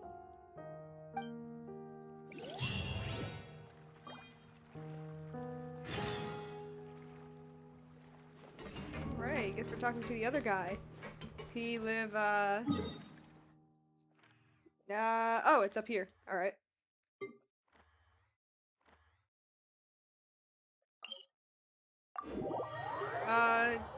Yeah, so, today we learned that pretty much every citizen of Fontaine has gone through, like, the worst life ever.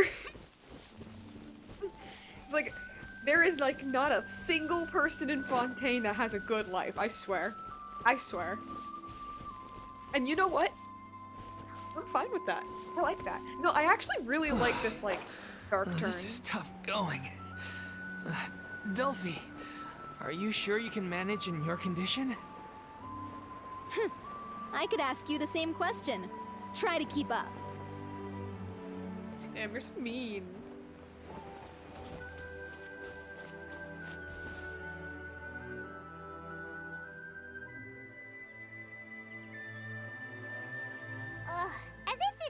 isn't tough enough already without a roadblock.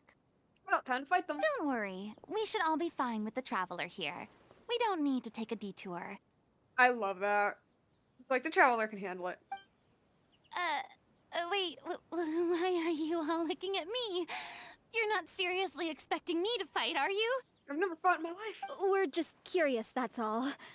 I don't think anyone's ever seen Furina in a fight before. Yeah, but don't you remember why?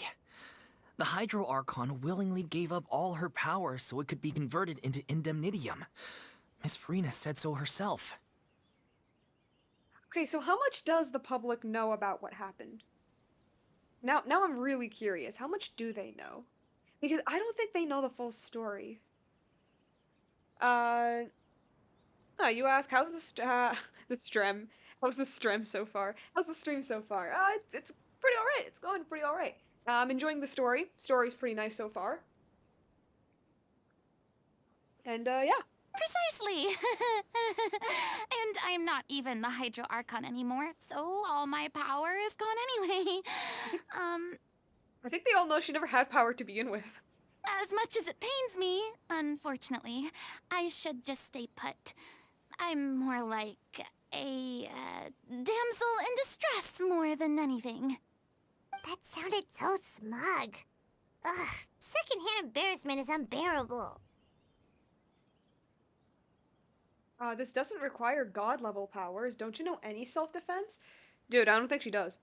I really don't think she does. Like, c'est la vie. C'est la vie. Hey, lay off, all right? My bluff is hanging from a thread here. I'm sorry. I got carried away. Please help us out, would you? Yeah, I don't know, man. It's like she never had to learn how to fight. Ever. Oh, and she can't. Like she can't, and she never had to. Like, I don't know.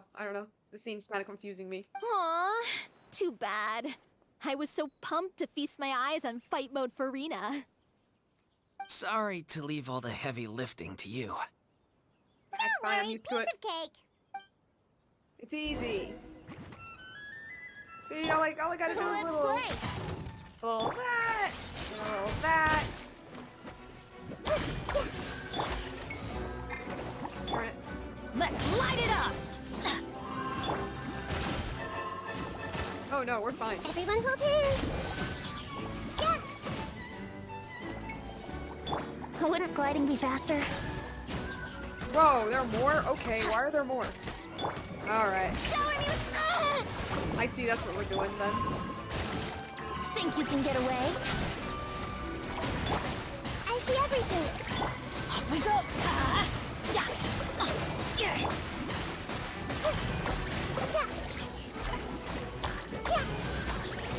Brace yourself! Gotta have some gameplay.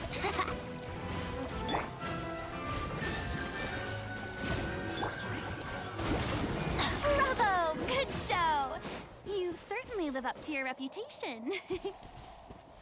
Yeah, thank you. Where do I go? Oh, up Anyway, here? Okay. the path is cleared now, so onwards and upwards. Up there. Okay. We got this. It was you.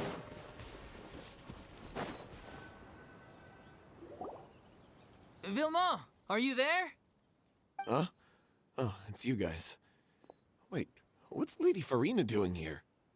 Whoa, I haven't seen the basic Fontaine NPC outfit since while back. I can explain. We've been rounding up the whole troop. We now have everyone except you. We explained the whole situation. So, you think knowing the truth about the director's disappearance will help you write an ending to the script that pleases everyone? Yes. I care just as much as everyone else about making the Little Oceanid a success. That's why I wanted to wait until after the show. If I open this can of worms now, I just don't want to make things difficult between us. We're supposed to be a unit when we're on stage. Oh, what's gonna happen? Vilma, avoiding the truth will not help anyone. Unless you mean to suggest that Aurelie's death had something to do with you. I don't want to talk about it. Listen, Vimo. I used to think that my love for Aurelie was a point of shame. I never brought it up to anyone. But now, I've made up my mind to put it all on the table. I'm prepared to face everything, to sacrifice everything for the sake of the show. The little Oceanid cannot be complete unless we do justice to Aurelie on an emotional level. This is why people think of you as not being the smart one. As you all know already, the troupe was kept afloat not from ticket sales, but donations from the audience. Of course, that was nowhere near enough. We took on side jobs when we weren't performing, but even then, the troupe's financial situation was pretty dire. So, anyway, one day after a show, a merchant came to me and offered us a huge sponsorship. In return, we just had to provide the audience with their drinks during performances. Fair, fair. It seemed like a win-win, so I said yes to it on the spot without consulting the director. It was only when the merchant came to deliver the goods that I realized She did not like that. the drink in question Oh! was synth. Oh! Oh, it was drugs.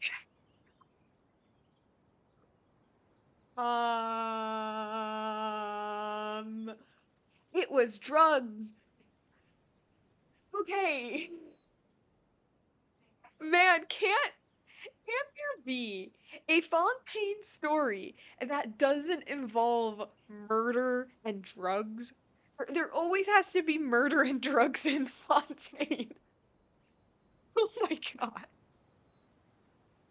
It's like, you know, when you accidentally become a drug dealer, you know?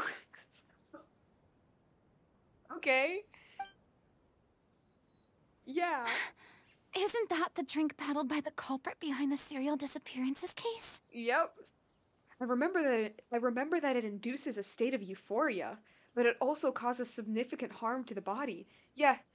Yes, Lumine, that's a drug. That's literally a drug. I freaked out when I saw the boxes. And I told the director everything right away. She was completely shocked as well. But she didn't reprimand me for making the decision without consulting her. Instead, she contacted the merchant and stated that the troupe could not agree to this collaboration. Oh no. The merchant was furious, berated us for going back on our word, and threatened to sue us for damages. The amount was astronomical. There was no way we'd be able to pay. And then?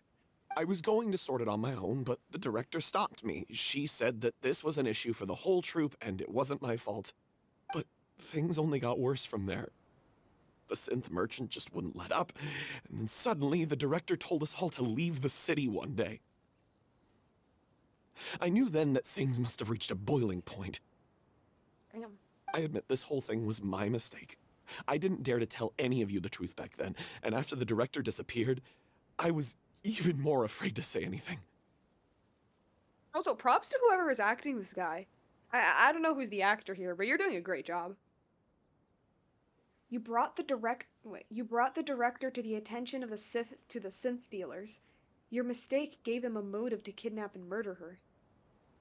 Yeah, I got Aurelie killed. There, I said it. Happy now?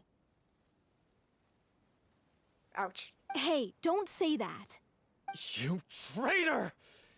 You knew Aurelie was in danger. Why in God's name didn't you tell us? Why in God's name? I love that they're letting this through. I love that they're letting this through because it's like, it's not why in the Archon's name or why in Focalor's name. It's just why in God's name. What do you mean? You were afraid? This was a life and death situation. We could have saved her! How could you be so stupid? Please, try not to get too worked up. Yeah, listen to him. You need to stay calm. Stay gonna throw calm? hands. How can I stay calm? This guy got Aurelie murdered. She was the love of my life. She rejected your proposal, dude. And he Chill. has the gall to try and high road us, claiming that he kept his mouth shut for the sake of the show. How about taking some responsibility for what he's done? All I can say is I'm sorry. Truly. I wanted to apologize to everyone in the troupe, but that won't bring back the director. What good is my apology now? I'm just a coward who made an awful, terrible mistake that I can never take back. Beat me up if you want. Kill me if you prefer. It's what I deserve. End my life. So I can meet the director and apologize to her in person. Alright, let's take these two apart and let them calm down for a Get second. out of my sight! Go! Get lost! I don't ever want to see your face again! That's enough! You've screamed and shouted at each other for long enough. Now pipe down, both of you! It's a little Celestia jump scare right here. Can you stop conflating the show on stage with your real-life relationships in the troupe? You keep saying that you want to use this final performance to pay tribute to your director and celebrate her life. How can you do that if you're just using it as an excuse to vent your own emotions? You're right. I'm sorry. On stage, the lead role is the focal point of the audience's attention. And you're all used to seeing the director as the heart of the troupe. But in her own life, her greatest desire wasn't to be the center of attention. I can tell how much she loved you all, and how much she loved the troupe. Trix the Ghostwalker said, "What is happening?" So we're getting the band members, not the band members, but the troupe members together, trying to fix the show. And we find out that their main director was one of the victims of the serial disappearance cases. And we meet up with one of the members, the last one, who revealed that the reason why she became a target for why she was killed, basically, was because he wanted to take out a sponsorship, and it ended up being a sponsor for a drink called Synth, which is, it's basically a drug. It's a drug in Fontaine. And the director confronted the sponsor, and she basically got on the hit list. And they're getting into an argument, and Furina's like, stop. What she wanted was to build a warm home for all of her brothers and sisters. To shield you all from the storms that rage in the world outside. That's how you should remember her. And that's what you should be celebrating. I understand why you're trying to make her the hero of the story, but isn't she your hero already? After everything she did for you? Aww. Yeah. So think hard about what that means. And then think again about what you hope to achieve by arguing with each other. If you really hate each other and can't reconcile your differences, then you could just call it quits now. Why bother with the final performance if the group is already fractured? But you can't bring yourself to do that, can you? You care too much about Director O'Reilly and the home she built you all to let go. What are you laughing at? I don't see what's so funny. Sorry, I didn't mean it that way. It's just that, for a moment there, it felt like our director was back with us again. What, is Furina gonna be like, director or something? If she'd seen Paulo and Vilmont at each other's throats like that, she would have scolded them exactly like you did, in that same stern voice. Really? But she sounded like such a gentle person. Yeah, but she was clearly like the mom of the group too. Of course she was. Even her harshest lectures came from a place of kindness, and it showed. She really was a truly outstanding person. What you said, it really puts everything into perspective. I'm truly sorry. I really meant for this to be a genuine apology, but I ended up making it all about me and my self-pity. It's all right. Let's save all this for after the performance. So, Got a musical to the write. ending.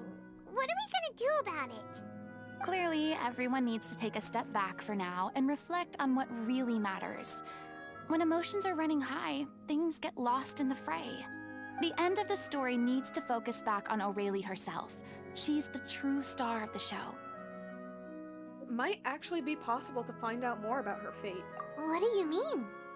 Astrology? The Traveler is right. You once investigated that underwater synth base and Yep. recovered items belonging to the victims. Oh yeah, it's true, we did. If you could find anything that Aurelie left behind, perhaps we can get a better sense of what she went through in her final days. You really think that's possible?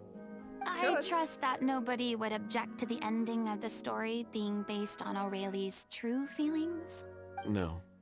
Well, we'll leave this in your capable hands. Come, let's pay a visit to the Palais Mermonia. Yo. The rest of you, head back to the rehearsal location for now, and wait for our good news. Right, nice, nice. Do we get to meet UV Light here? I really want to see them interact. I really, really do. Like, outside of her being, because she's not the Archon anymore.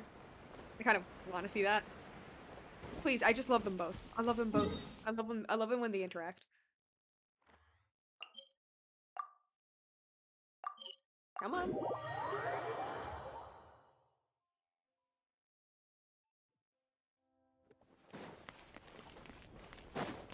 Yep.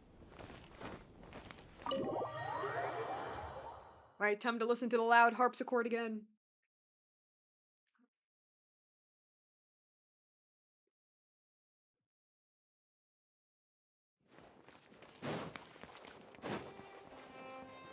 Alright, we're not going into his office, I see. I see. You want to review some recovered items connected to victims of the serial disappearances case? Yes. But, that case has been closed for quite a while now. Still, since you were the ones who discovered and submitted the evidence in the first place, you don't actually have to submit an application. Okay, please hold on. I'll have someone dig them out. Staff member, retrieve. Okay, cool. So, this is all Aurelie left behind.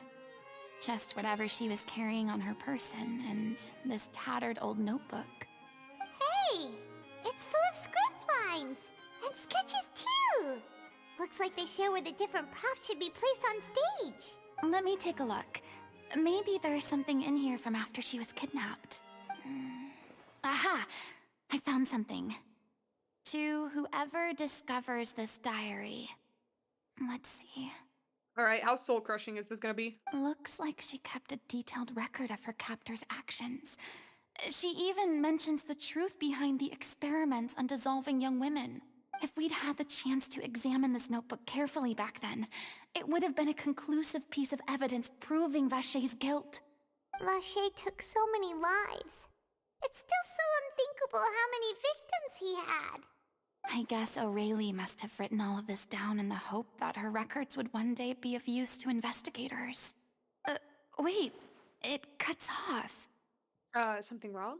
Her handwriting here gets patchier and more illegible by the line. She probably didn't have much strength left. Her final words are... I'll let you read them for yourselves. Oh. Okay. Oh, shoot, okay. Do I read all of these?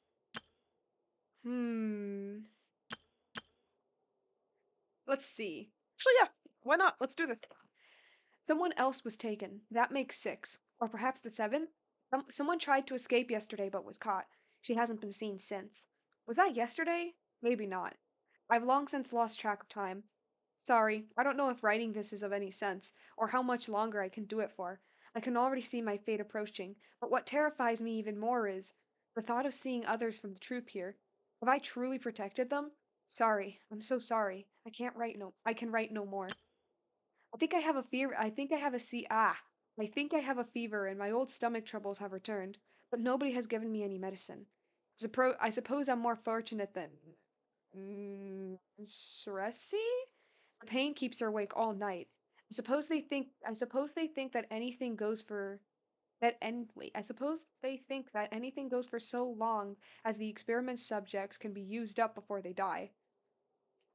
Did that sentence even make sense? I suppose they think that anything else Anything goes. Oh, I can't read. Oh my god. I suppose they think that anything goes so long as the experimental subjects can be used up before they die. It's so damp here. I have given her my blanket. So cold, so cold, so cold. As long as one persists, all things will pass. There will be a reward for hard work. I like to tell them I like to tell them such things, but it is I who is losing my grip. If anyone sees this, group, safe. I, them, important. Please, farewell, apologize. Life, perform, future, regret, Cleo. This page is an absolute mess, and the writer's pen seemed to have wandered its surface at random. Only some words can be made out, and barely at that. From this page onwards, the diary stops, to be replaced with lyrics from musicals. Some are in the form of newspaper clippings, others are handwritten with many crossings out and changes.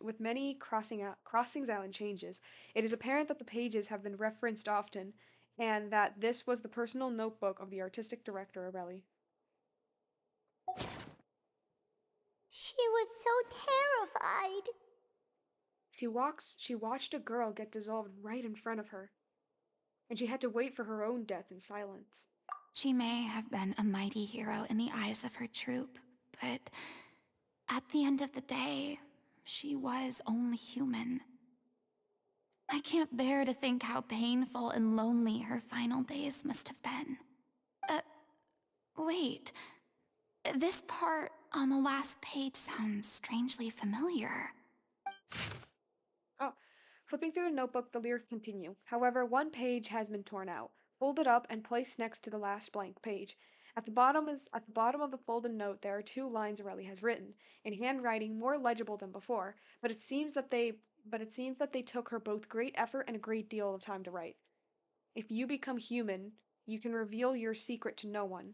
You will face suffering and loneliness. Is this truly what you want? Because I am an older sister to them. I love them.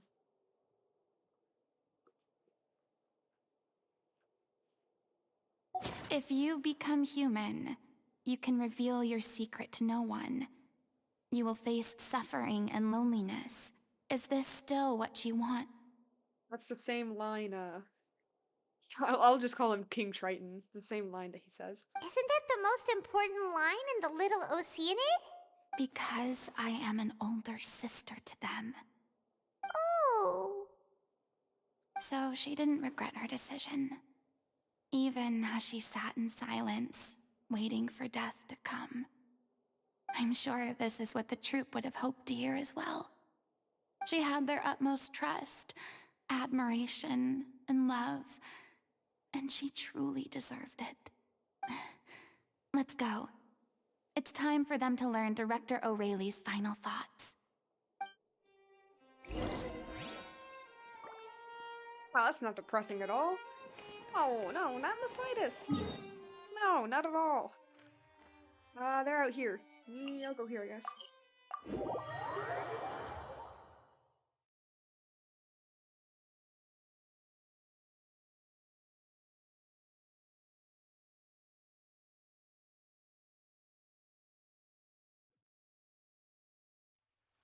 Alright.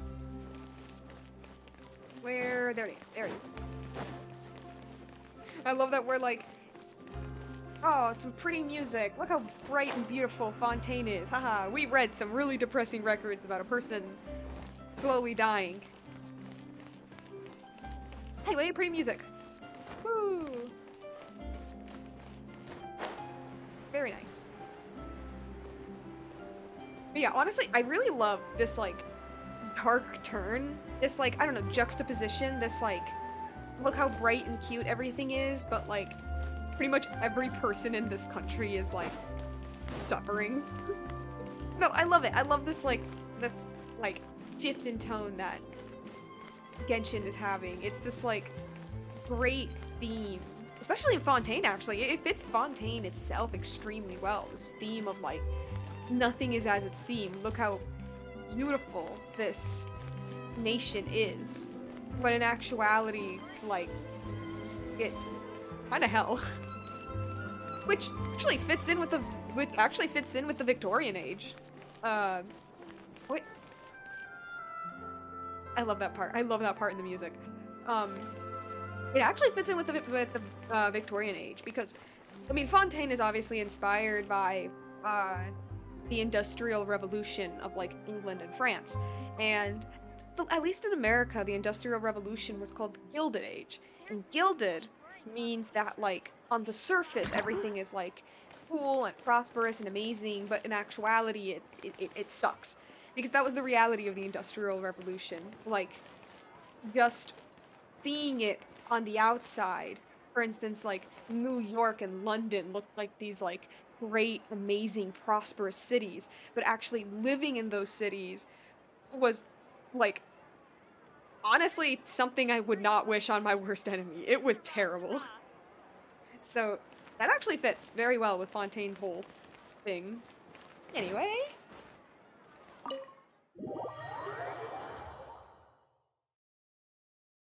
Trix the Ghostwalker says, is it just me or this place straight up more Furina lore?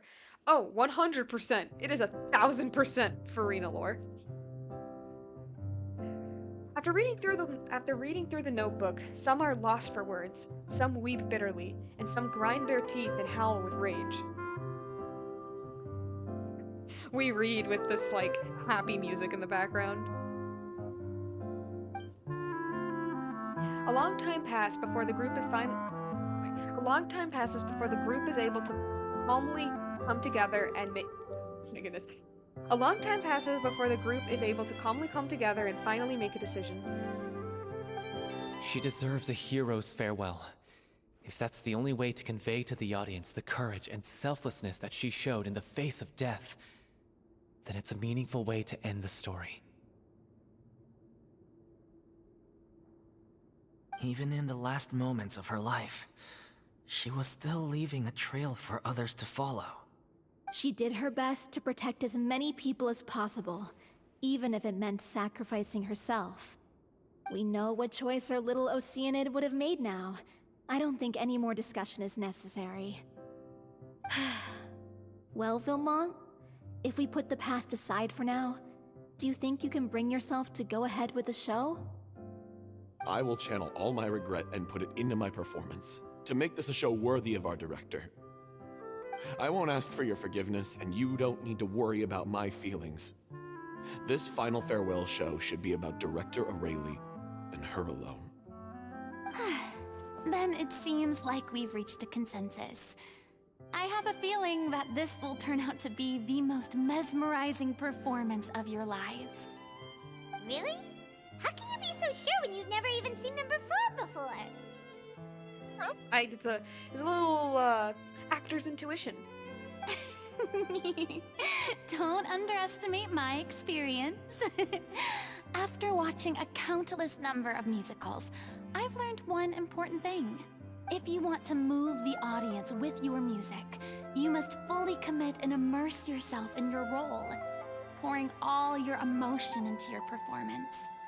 And aren't human emotions, love, hate, regret, and hope, just the most mesmerizing things in this world? I don't believe anybody could be more committed to bringing this story to life on the stage than they are now. Thank you for the vote of confidence, Miss Furina. And thank you for supporting us through all this. Then, let's not delay things any longer. We need to discuss the details of the ending and get it nailed down once and for all. Actually, before that, I'd like to make a proposal. During the curtain call, please allow me to use the director's name instead of my own. Huh? But then... After all, this role was originally meant to be played by the director. I'm just filling in for her. Yeah, but like, I think there are gonna be people who are gonna be like, that ain't Aurelie. Besides, a role commemorating her life should be associated with her name. I mean, I guess, but... Well, if you're sure you're okay with that, I have no objection to it. Now we're talking like a serious acting troupe. All right, I'll leave you to fine-tune your musical while I go and procure a stage. Procure a stage? Like you're gonna buy one? Oh, it's Rent one? okay. Our usual place doesn't need a reservation. That place? Oh, don't be silly. For an extraordinary show, we need an extraordinary stage. By which I, of course, mean the Opera Epiclese. It's like, yeah, this cute little musical. Yeah, we're doing it in like biggest theater in the nation. Let's do that. Whoa, wait, what? No. That's never going to work. It's far too fancy for the likes of us. Nah. Let's do it. Let's do it. What are you afraid of? Surely you don't think that Aurelie's story is unworthy of the grandest stage in Fontaine. No, though that's not what I meant. It is supposed to be your grand finale, right? Believe in yourselves. Go big or go home. I have no problem with it then. How about the rest of you? Bro, you're being offered this big ass stage on literally maybe not literally. You're being it offered on a silver platter. Take the opportunity.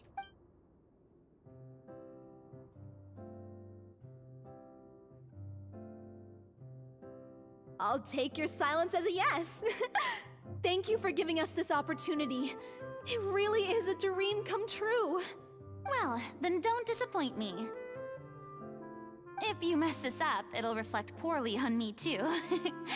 Come on, we'll need to get the go-ahead from Neuvillette. Hell yeah. I know just where to find him. We're gonna be talking to him. Please have us talk to him. Please. I am begging you guys. Have us talk to him. During the final scene, maybe we should stop the music just before Cleo takes the stage?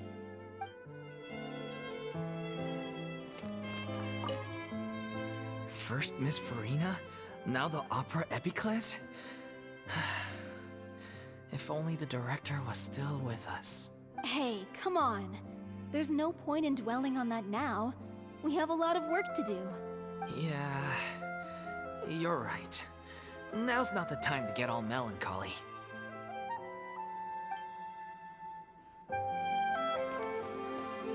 How you doing? Best of luck to you. Do you talk? Nope, you don't talk. You're just, touching a hat. Cool. And you are, messing with a phonograph? Alright. Alright. That's fine, Neuvillette.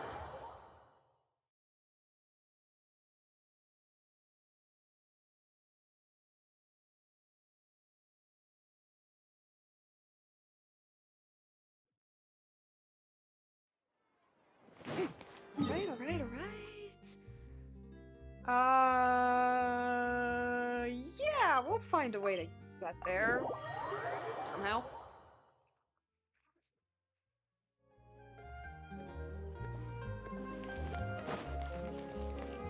Okay, I guess it's just there. Okay. I was worried it was like on one of the like platforms up there. What are you doing? Look at that! Looks like I guessed right. You know, after you hang out with someone You were for just guessing? you know, after you hang out with someone for like a good 500 years, you kind of get to know them very well. You kind of know what they do on their free time. Have them interact, please. I knew you'd be here. I'm here merely for a short break. It has been a while, Miss Furina. And you too, traveler in Paimon. What might I assist you with today? I would like to book the Opera Epiclese for an event. You see... You share the story of the little Oceanid with Neuvillette, along with backstory. The process for booking the Opera Epiclese is complex and can be somewhat cumbersome. But given that the request is coming from the three of you, I see no reason to make things unduly difficult. Yeah, nepotism. The story of the little Oceanid is most fascinating. I'm looking forward to seeing it performed on stage. I will say, however, that I am surprised to see your passion for the performing arts rekindled after all that has happened. Huh? What do you mean? Do I look excited? Yes. Yes. And this is the first time that I've seen you like this since your departure from deityhood. At first, I just felt bad about rejecting them. So I wanted to learn a little bit more about their situation. But one thing led to another, and... well, here we are. In the past, we sat in our high chairs in the court, giving our opinions on isolated cases, all while knowing very little about the human stories behind each and every one. Maybe it's because I finally become an ordinary person and gained my freedom, but I've developed a great sense of curiosity about their lives. I am truly delighted to see you find a new lease on life. Now that you've regained some confidence, have you had any thoughts regarding a return to the stage? Why would you suddenly ask a question like that? Well, if the Little Oceanid turns out to be a great success, it will no doubt become a classic. Many theater companies are certain to add it to their repertoire. The experiences and decisions of the protagonist, Cleo, are all modeled after your own. Naturally, this makes you eminently suited to playing the leading role. Wow. It would truly be a shame if you did not take this opportunity to allow audiences to enjoy your outstanding acting talents once more. Yeah, but there's already somebody playing the lead role. Haven't I already made myself clear? I won't act or perform in any role ever again. No exceptions. Nor do I think it is any great shame. There is no lack of fine actors or inspirational stories, either on or off the stage. The lights turn on. This experience is a case in point. I feel like I've learned a lot, and it has already been well worth the price of admission. I must admit, though, I'm a little envious. They're quite fortunate to be able to bid farewell to their past in such a magnificent manner. I see. Well, I'm glad to learn that you have found a role to play that you enjoy, be it on the stage or not. So sweet. I sincerely hope the show will serve as the grandest of finales. I will have my staff book the date and mail the relevant paperwork to the troupe once the details are confirmed. Thanks, Nervalet. You are very welcome.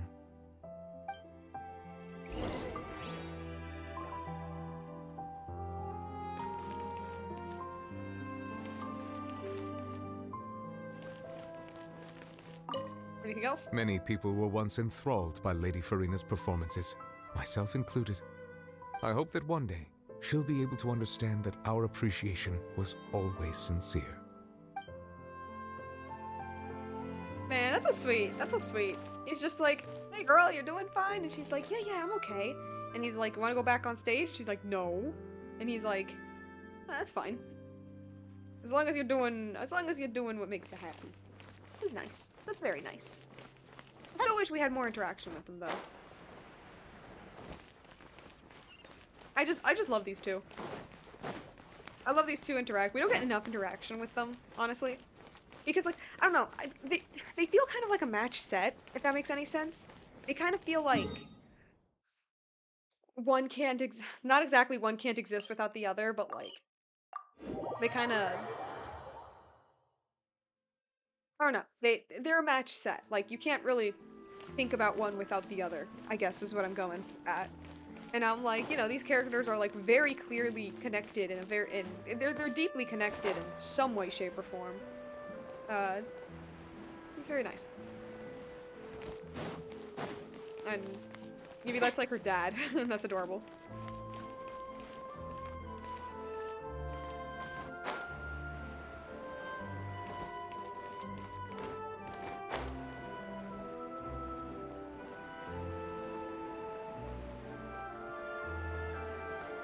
Trix the Ghostwalker says, knew it. It's straight up more Furina's backstory. I mean, Nubilet did just say that it is based on her.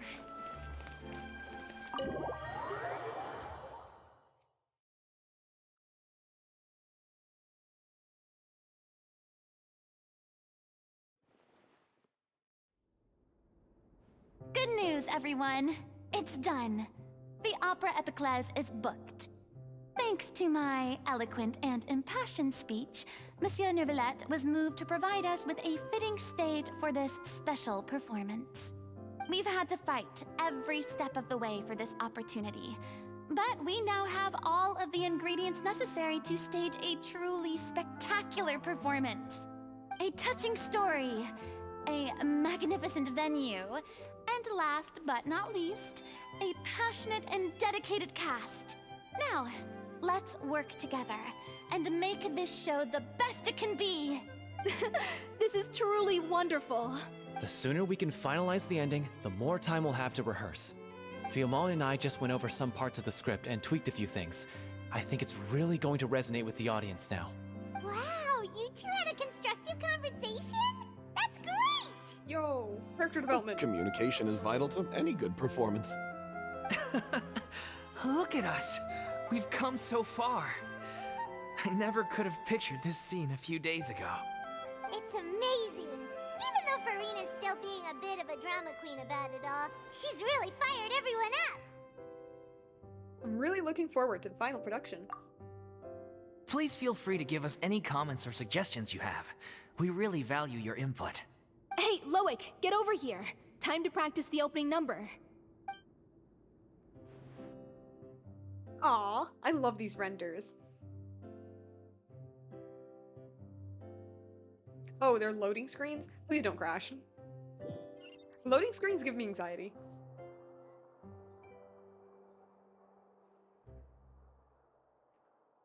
What? What happened there? That cursed Cleo. Oh. She stole the waters of life from us. She's a fraud, and she must pay for her crimes. No, we're just getting straight into the performance, okay? Or is this the rehearsal? This has nothing to do with her. The ignorance and hatred of our people is to blame. How can we hope to win back the water's favor if we don't change our ways? This guy could be useful. Take him hostage. If Cleo wants him back, she'll have to show herself. Leave this place, oh little Oceanid, and never, ever look back! Or I guess we are in the musical, okay. When's the music coming in?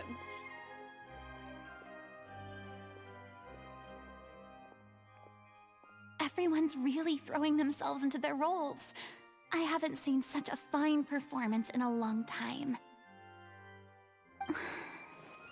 If only... Trix the Ghostwalker says, is it weird that I hope that we get a cryo character from Natland?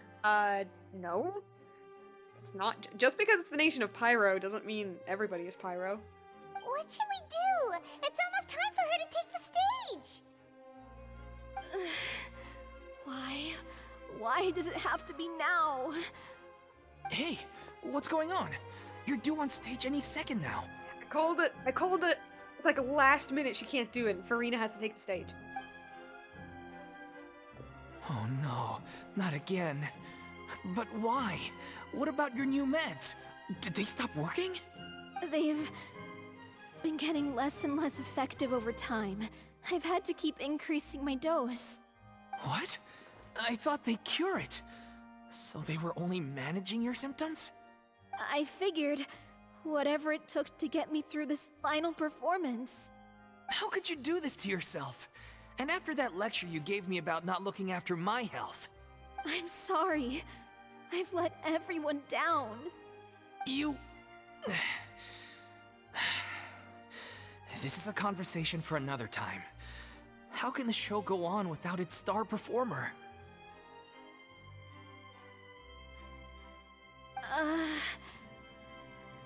Furina, you have to do it. Miss Furina? Ah, there we go. I'd like to make a request of you. And she's like, no, I can't. And then she's like, you have to. It's for the sake of the show. The show must go on. Say no more. If you're sick, you need to rest. I know what you're going to ask. Loic, your character has no more scenes, correct? You put on the wig. Oh, yeah. I think my scenes are all done. Although, I do have one more line. But I guess another guy in the troupe with a similar voice register could take it. Why? Please take Delphi back to her place to rest. I'll sing the finale. Ooh. That was actually, like, not what I was expecting. I mean, obviously this was gonna happen, but I mean, like, I don't know. The ridiculous. After all that, everything's come full circle. I just mean that, like, she accepted that very quickly. Thank you, Miss Furina. I'm so sorry to put you in this position after everything you said. Never mind. What's done is done. It's really my own fault for getting in too deep. No one likes regrets, myself included. Leave it to me. I've watched you rehearse so many times that I've learned Cleo's part by heart. I do not doubt your acting skills, but please allow me to ask just one more question. After all, this show is dedicated to the life and legacy of our director. What, in your opinion, is the reason Cleo shines so brightly? That's a weird question. It's her pure heart. Despite all the pain and loneliness she had to endure, she never once stopped believing in the beauty in this world. Well said. I leave Director O'Reilly in your hands. You gotta do it, man. I can't wait for the cutscene. I've been avoiding it.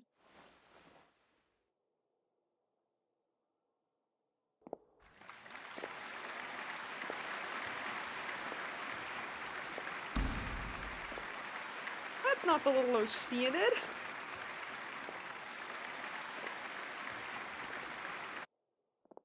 It's like, hey, what's Furina doing in this performance? I don't know.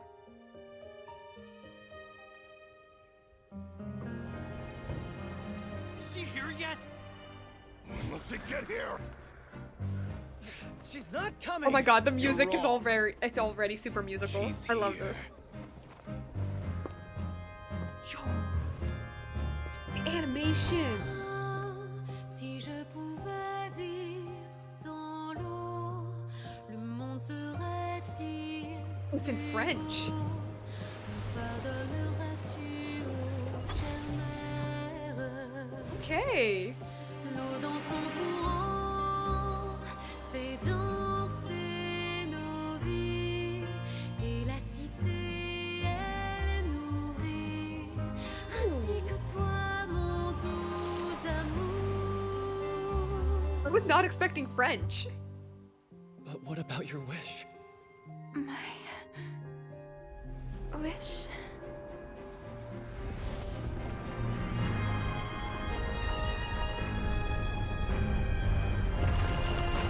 If you become human, you can reveal your secret to no one. You will face suffering and loneliness. Is this truly what you want? Oh my god, this is incredible. Ne suffit pas, seul un adieu fleurira.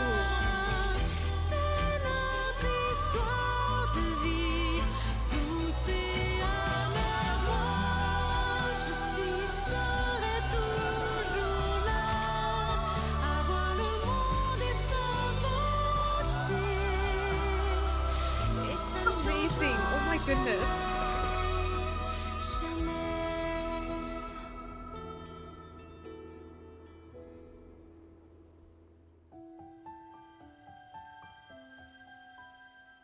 Her vision.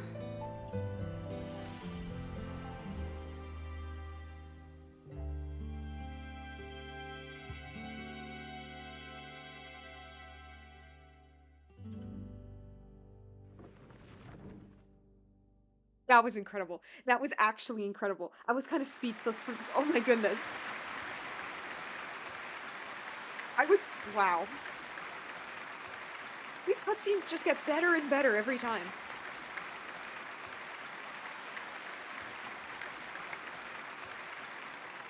And the best part is that it actually sounded like a musical. Is it just me? Or was that Lady Furina on the stage just now? She hasn't been seen for a while now, and she just appears out of nowhere? Gotta say, though, her acting skills are as superb as ever. The little Oceanid, Cleo, played by Aurélie Fumont.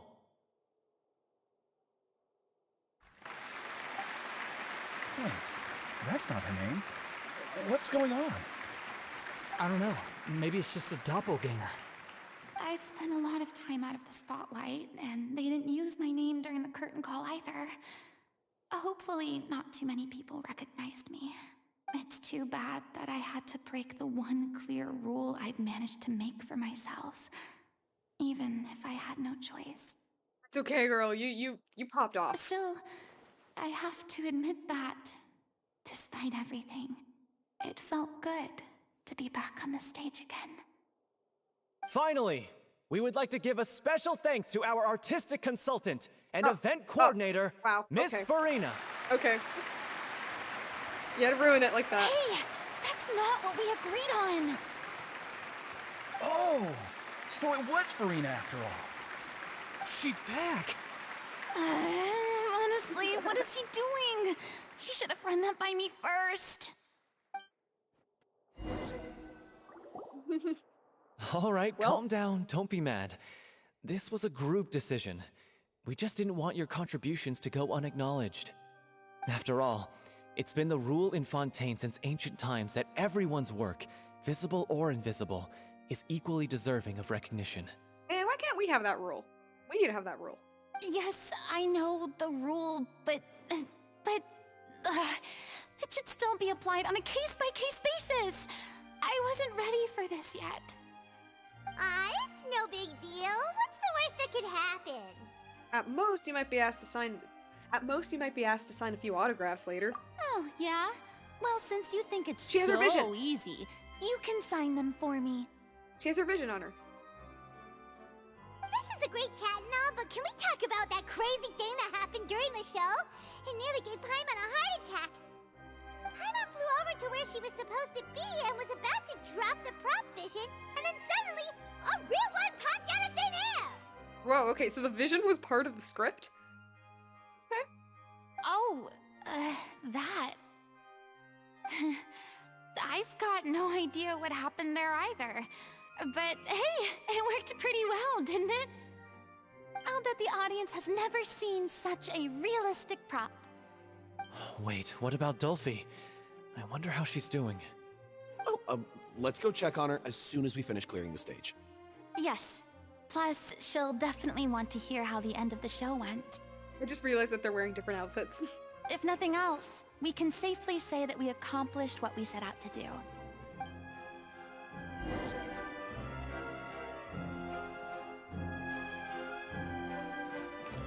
Alright. Can I listen to the NPCs? You're not from Fontaine. Did anyone see where Miss Furina went? Oh, I want to get her autograph, but I can't find her anywhere. You're not from Fontaine, you're from Inazuma. What are you doing here? I thought Cleo's actress sang very well. Why did they swap her out at the end? I don't know. Maybe that's just how it was scripted. Ah, if only. If only. What about you guys? Oh, you guys don't talk. Okay. Furina's vision has fangs. Indeed it does. I don't even know why I'm walking out. I can just... And then we go back. Come on, don't die on me.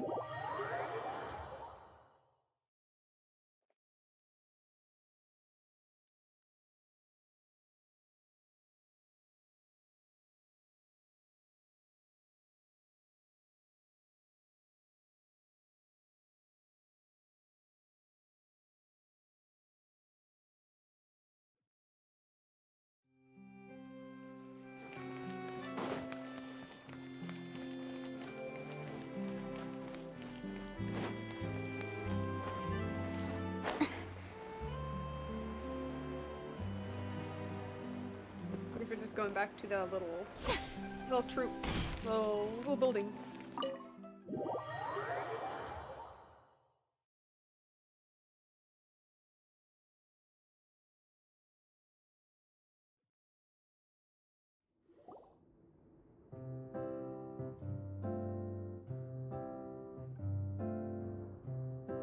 Ah, you're back.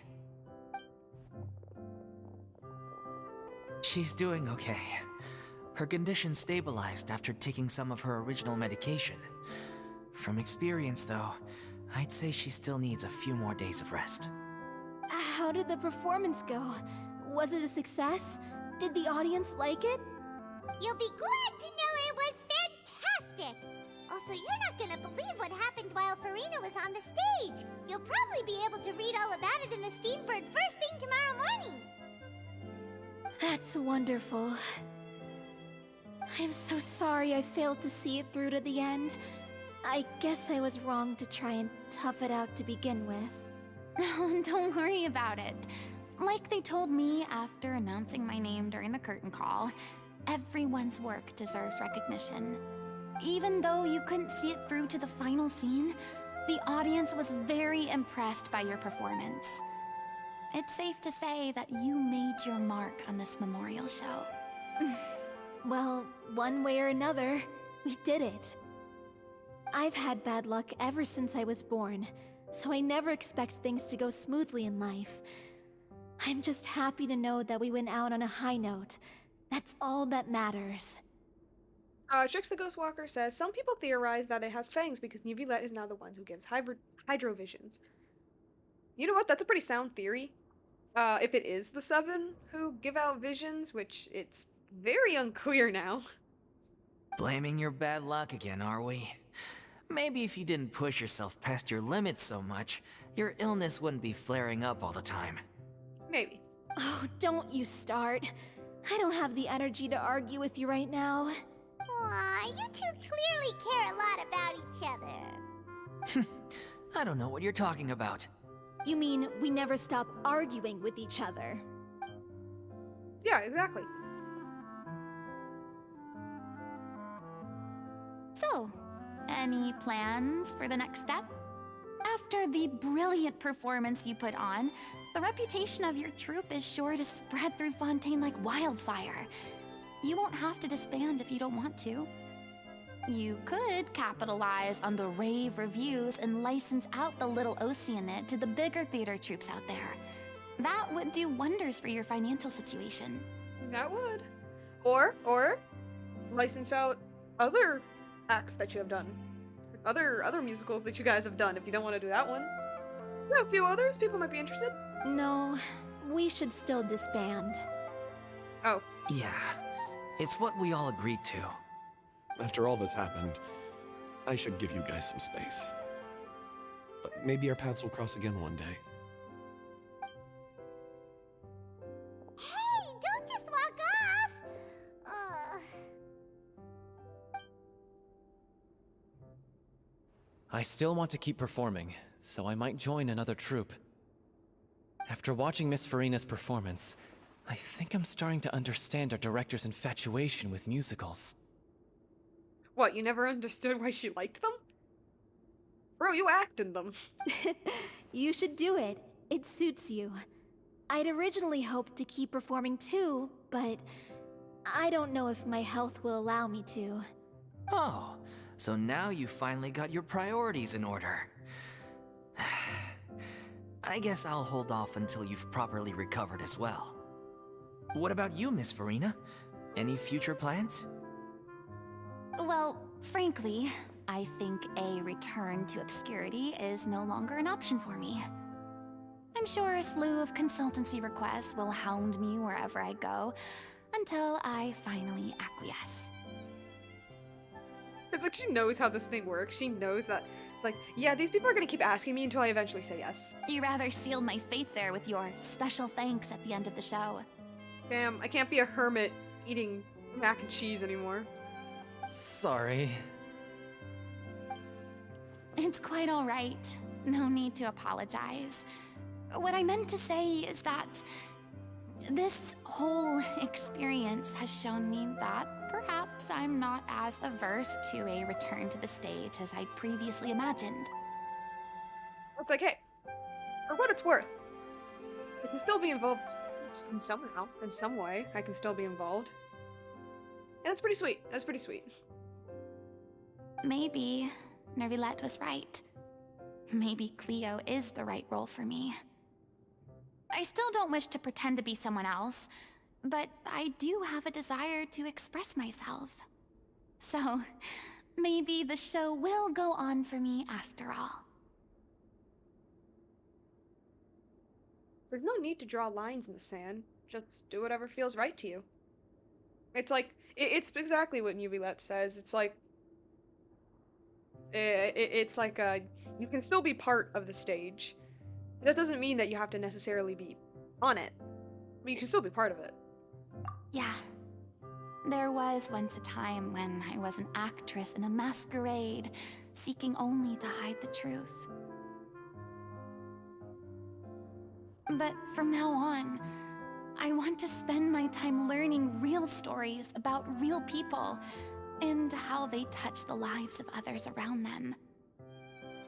I want to watch them blossom and wither, see them refined on the page, retold on the stage, and remembered long into the future. I'm sure this is what captivated director O'Reilly as well. Sounds like you're ready to stop running from your true calling. The more you get out into the world, the more you'll discover what a fascinating place it is. Aw. Next time, I'll invite you to join me. Aw. Then it's a deal. If a vision is a gift from the gods, then I should do my best to honor it. Aw, that's so sweet. That's adorable. That's it. That was loud. That was it. It's sad that they decided to disband, though. That's so sad. Like I get it. It's so sad.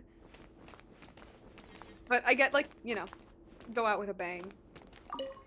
It's ironic to think that in my whole time as a god, I could only ever dream of receiving this kind of power. And now that the gods have given me their blessing, it actually feels more like I'm finally able to take my fate in my own hands.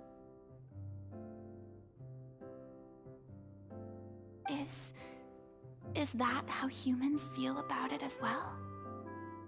Well, yeah. That's supposed to be. It's, the gods recognized your ambition. And you want to honor that.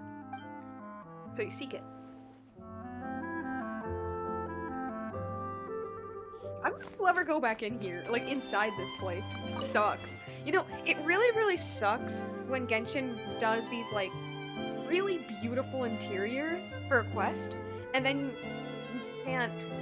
you can't, like, go back to them anymore after the quest. That really sucks. Let me talk to these guys. I mean, of course I have some regrets, but There'll be plenty of opportunities in the future for us to tell the stories that we want on stage.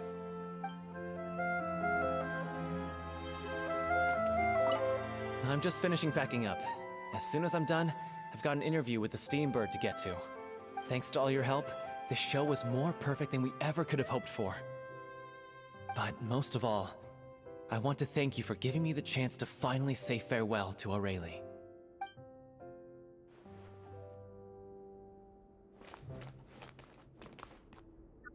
You do talk? Hi. Now that the buzz is worn off, I feel ready to pass out. Fair. And, oh, you do talk now. thank you so much. I feel like I've rekindled the passion I had when I first joined the troupe. It might turn out to be too little, too late for me. But still, this has been the experience of a lifetime. Alright, that's nice. Well, I think that's it. I think we're done. Completely. Well, I think that's it. Yeah.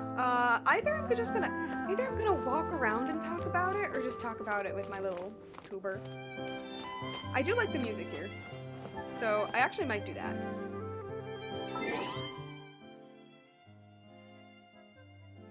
Well, that's it. That's the end of the little Oceanid. Yeah, I'm still gonna call it Oceanid. That Oceanid thing, that's Oceanid for me. It's really sweet. That was really sweet. Personally, in the category of the story quests that I've done so far for Fontaine, this story definitely is in the... It's definitely the... It's a little lower for me. Not that that's bad, but it's a little on the lower side for me personally, mostly because Furina's story quest went back to, like, the issue that a lot of story quests have, which is that it's less about the character that the story quest is supposed to be about, and more about some NPCs that kind of sort of relate to what the character is going through, but like not fully. And we kind of sort of went back to that trend, and that was honestly so with Winnie and Nevilette's story quest. I was so happy that we finally like moved away from that and that we actually started focusing on the proper character themselves. And it's like, yeah, in Lenny's story quest, we were learning about his magic teacher, and yeah, in Nivulette's story quest, we were learning about like criminal that was supposedly behind the whole like threatening Melusine things, but it wasn't really about them. It was more about how they affected, you know, the main character that the story is about. Uh, and I mean, they kind of did that with Furina, with her rekindling her love for theater and the stage. And I do like it that she doesn't just immediately get back into acting.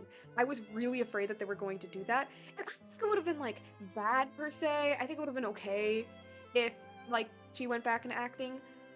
But personally, I would have, yeah, I like the direction of, like, okay, she does the acting once and she's still unsure whether or not she's gonna get back into it.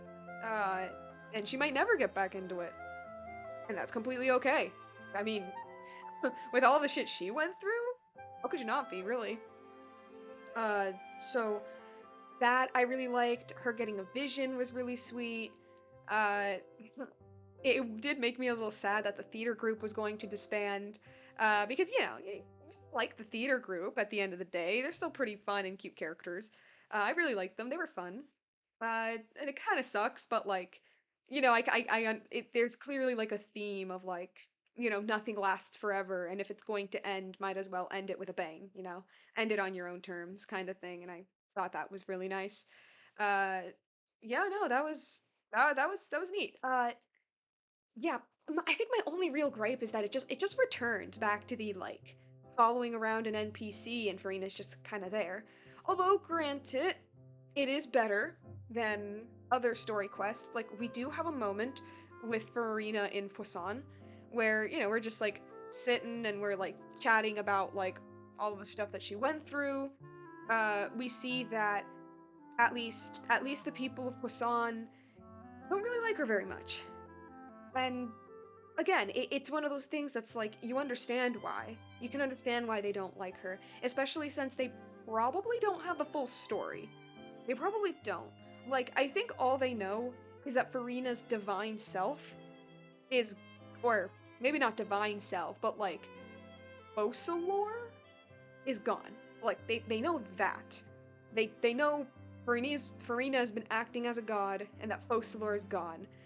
But I don't think they know like the full details, and so like you can't really blame them for uh not liking her. And she even says so herself that like it's something that you can't really blame her for. What I'm saying is that I really like that scene. That scene was very nice. Uh and it's a nice little character moment. And then of course the moment with Nubulette basically being like, "Hey, you good? You alright?" And with him basically saying like, you know, like you can go back on this like I don't know. You can still be if you want to go back on the stage, then you should. Whether or not you're actually on the stage. You know, this little message of like, you know, you don't have to abandon the things. You can still do the things that you like to do. Even if you don't do the like very specific thing that you used to, you know, like Farina used to be an actress and she doesn't want to anymore, but it doesn't mean she has to abandon theater altogether. And that was a really nice message. That was really nice. That was a really nice message. Very nice. Nubulette is best dad. She's best dad. So that was very nice. Uh, and oh yeah, like Farina's little character arc going on, where like when we first meet her, she uh she's just kind of become a shut-in, not really going outside, probably only to get food. She, yeah, she only really goes out to get food, and even then she just gets mac and cheese. and she doesn't talk to anyone. She doesn't have friends, as she mentioned, and yeah, like she's basically living like the life of a depressed person, and constantly beating herself up, and seemingly like, although not purposely, like almost finding ways to beat herself up, and that's painfully relatable. So just her little arc of like going from someone who's like, I'm absolutely done, I'm just gonna shut myself out from the world because what else am I going to do, to like, someone who's like, you know what, maybe I can open the door just a little bit, not fully, but just a little bit, just enough so I feel comfortable, and that's sweet. It's cute. It's cute. It's really really cute. But yeah, it still kind of felt like she kind of sort of just became a side character, which is the case for most of these story quests, unfortunately, that they kind of sort of are just relegated to side characters as like the NPC we're following is like the main character. And I've ranted about this a million times. Like they did it with Venti's story quest, and personally I think that like Venti's story quest was very very successful in it, but like I think like because it was very successful they just kind of kept doing it over and over and over again, and I was just kind of like, guys, you can like not do that. And Nahida's story quest, her first one, was very nice. I really really liked Nahida's. A's first story quest, I think everyone can agree, was a little, it was an attempt. It was an attempt. And but like with Fontaine's, I was a little disappointed. I was a little disappointed because it feels like they were able to find like a successful way to like, make it about the character and not make it feel like a dating sim. They didn't do that with Farina, and that kind of disappoints me a little bit because they had something really good going, and I feel like they did do it good, but could have been better. Could have been better. So with the story quests that I've seen so far, I'd even put it under. Yeah, I think I'd even put it under Lenny's. It's like my ranking. I guess it's like at the highest is Nuvilet because his story quest broke me. His story quest made me cry. Okay, that's that's gonna be high for now. Nuvilet, Lenny's, and then Farina's, which are the only three that I've played so far. It's gonna be my ranking. Furina's story quest is good. I like it. It was pretty good, actually. It was pretty good. I liked it a lot. Way better than like Sino's or Alhatham's. I'm gonna be completely honest. Sino, I love you. You're my husband, but like, and Alhatham. But your story quest was a bit rough, guys. Uh, cause yeah, like definitely better than theirs. So actually, yeah, no, like Furina's story quest was really good, but it could have been better. Especially since, I mean, she's not the Archon, but like, she she's in the roster. A bit disappointed, but pleasantly, but I'm pleased. I'm pleased. It was still very nice. They still had some very cute moments, and yeah, unlike Sino's story quest, for example, we did have moments with the characters. And we did have moments with us and Furina just talking about what she's going through and how it relates to her own character, but like actually like for real, and like old character development she has. It's not the biggest character development, but it's thin, and it's a nice little epilogue to her story. It is. It's a very nice epilogue to her story. I just wish it was done a little differently. And I wished it focused more on her specifically. But yeah, that's kind of it. I guess I don't know if I'll do like Risley's story quest. The only thing I know about Risley's story quest is that it goes all Promise Neverland. That sounds really cool. But like at least with the Farina side of things, I guess we just have to wait until her second story quest, which it will come. I'm waiting for it. All of the Archons, almost all of the Archons so far have a second story quest, except Venti, because they are definitely keeping that. They are definitely waiting for something to happen in the story to release his. There is no way they're not. Like, he is the very first 5-star. If they wanted to give him a second story quest, they would have given it to him by now. And I'm like a good 90% sure that they are keeping it a secret for a reason. But all of the other Archons have second story quests, and they come pretty quickly too. They come like a good few months after their first. So yeah, so I guess this is it for Furina's side of the story until the second story quest. And typically, when it comes to the Archons, the second story quests are the most lore heavy, so I really cannot wait for that, because Fontaine is just packed with lore. So I cannot wait for Furina's second. And then the eventual Venti one when that eventually happens.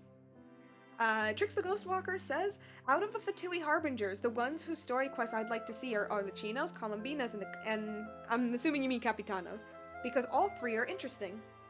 Definitely Arlecchino.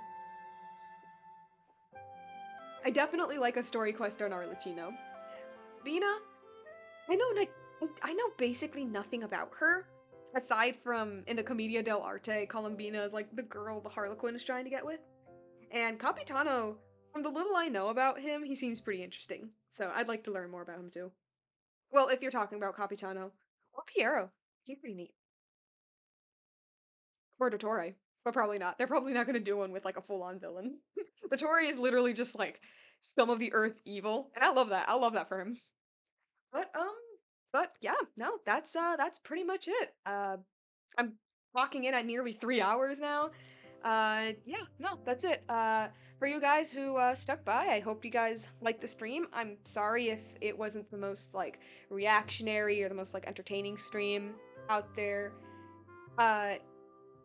I've mentioned this, but like Furina's story quest kind of sort of like reverted back to like the normal story quests which they do, which like not that they're bad or anything. Actually, quite a few of them I find very enjoyable. They just kind of go back where like we're following around an NPC story and the main characters just kind of become like a side background character. Which is fine for me for the most part. Like it doesn't bug me or anything, but it's not really the most like, oh my god, look at this level stuff. But that it was a pretty sweet story still. At the end of the day, it was pretty sweet. I liked it.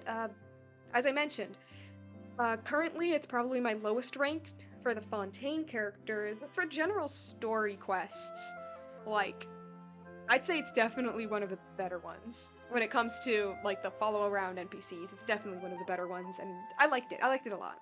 But, yeah, if I keep going, then I'm just repeating myself, which I noticed that I say a lot.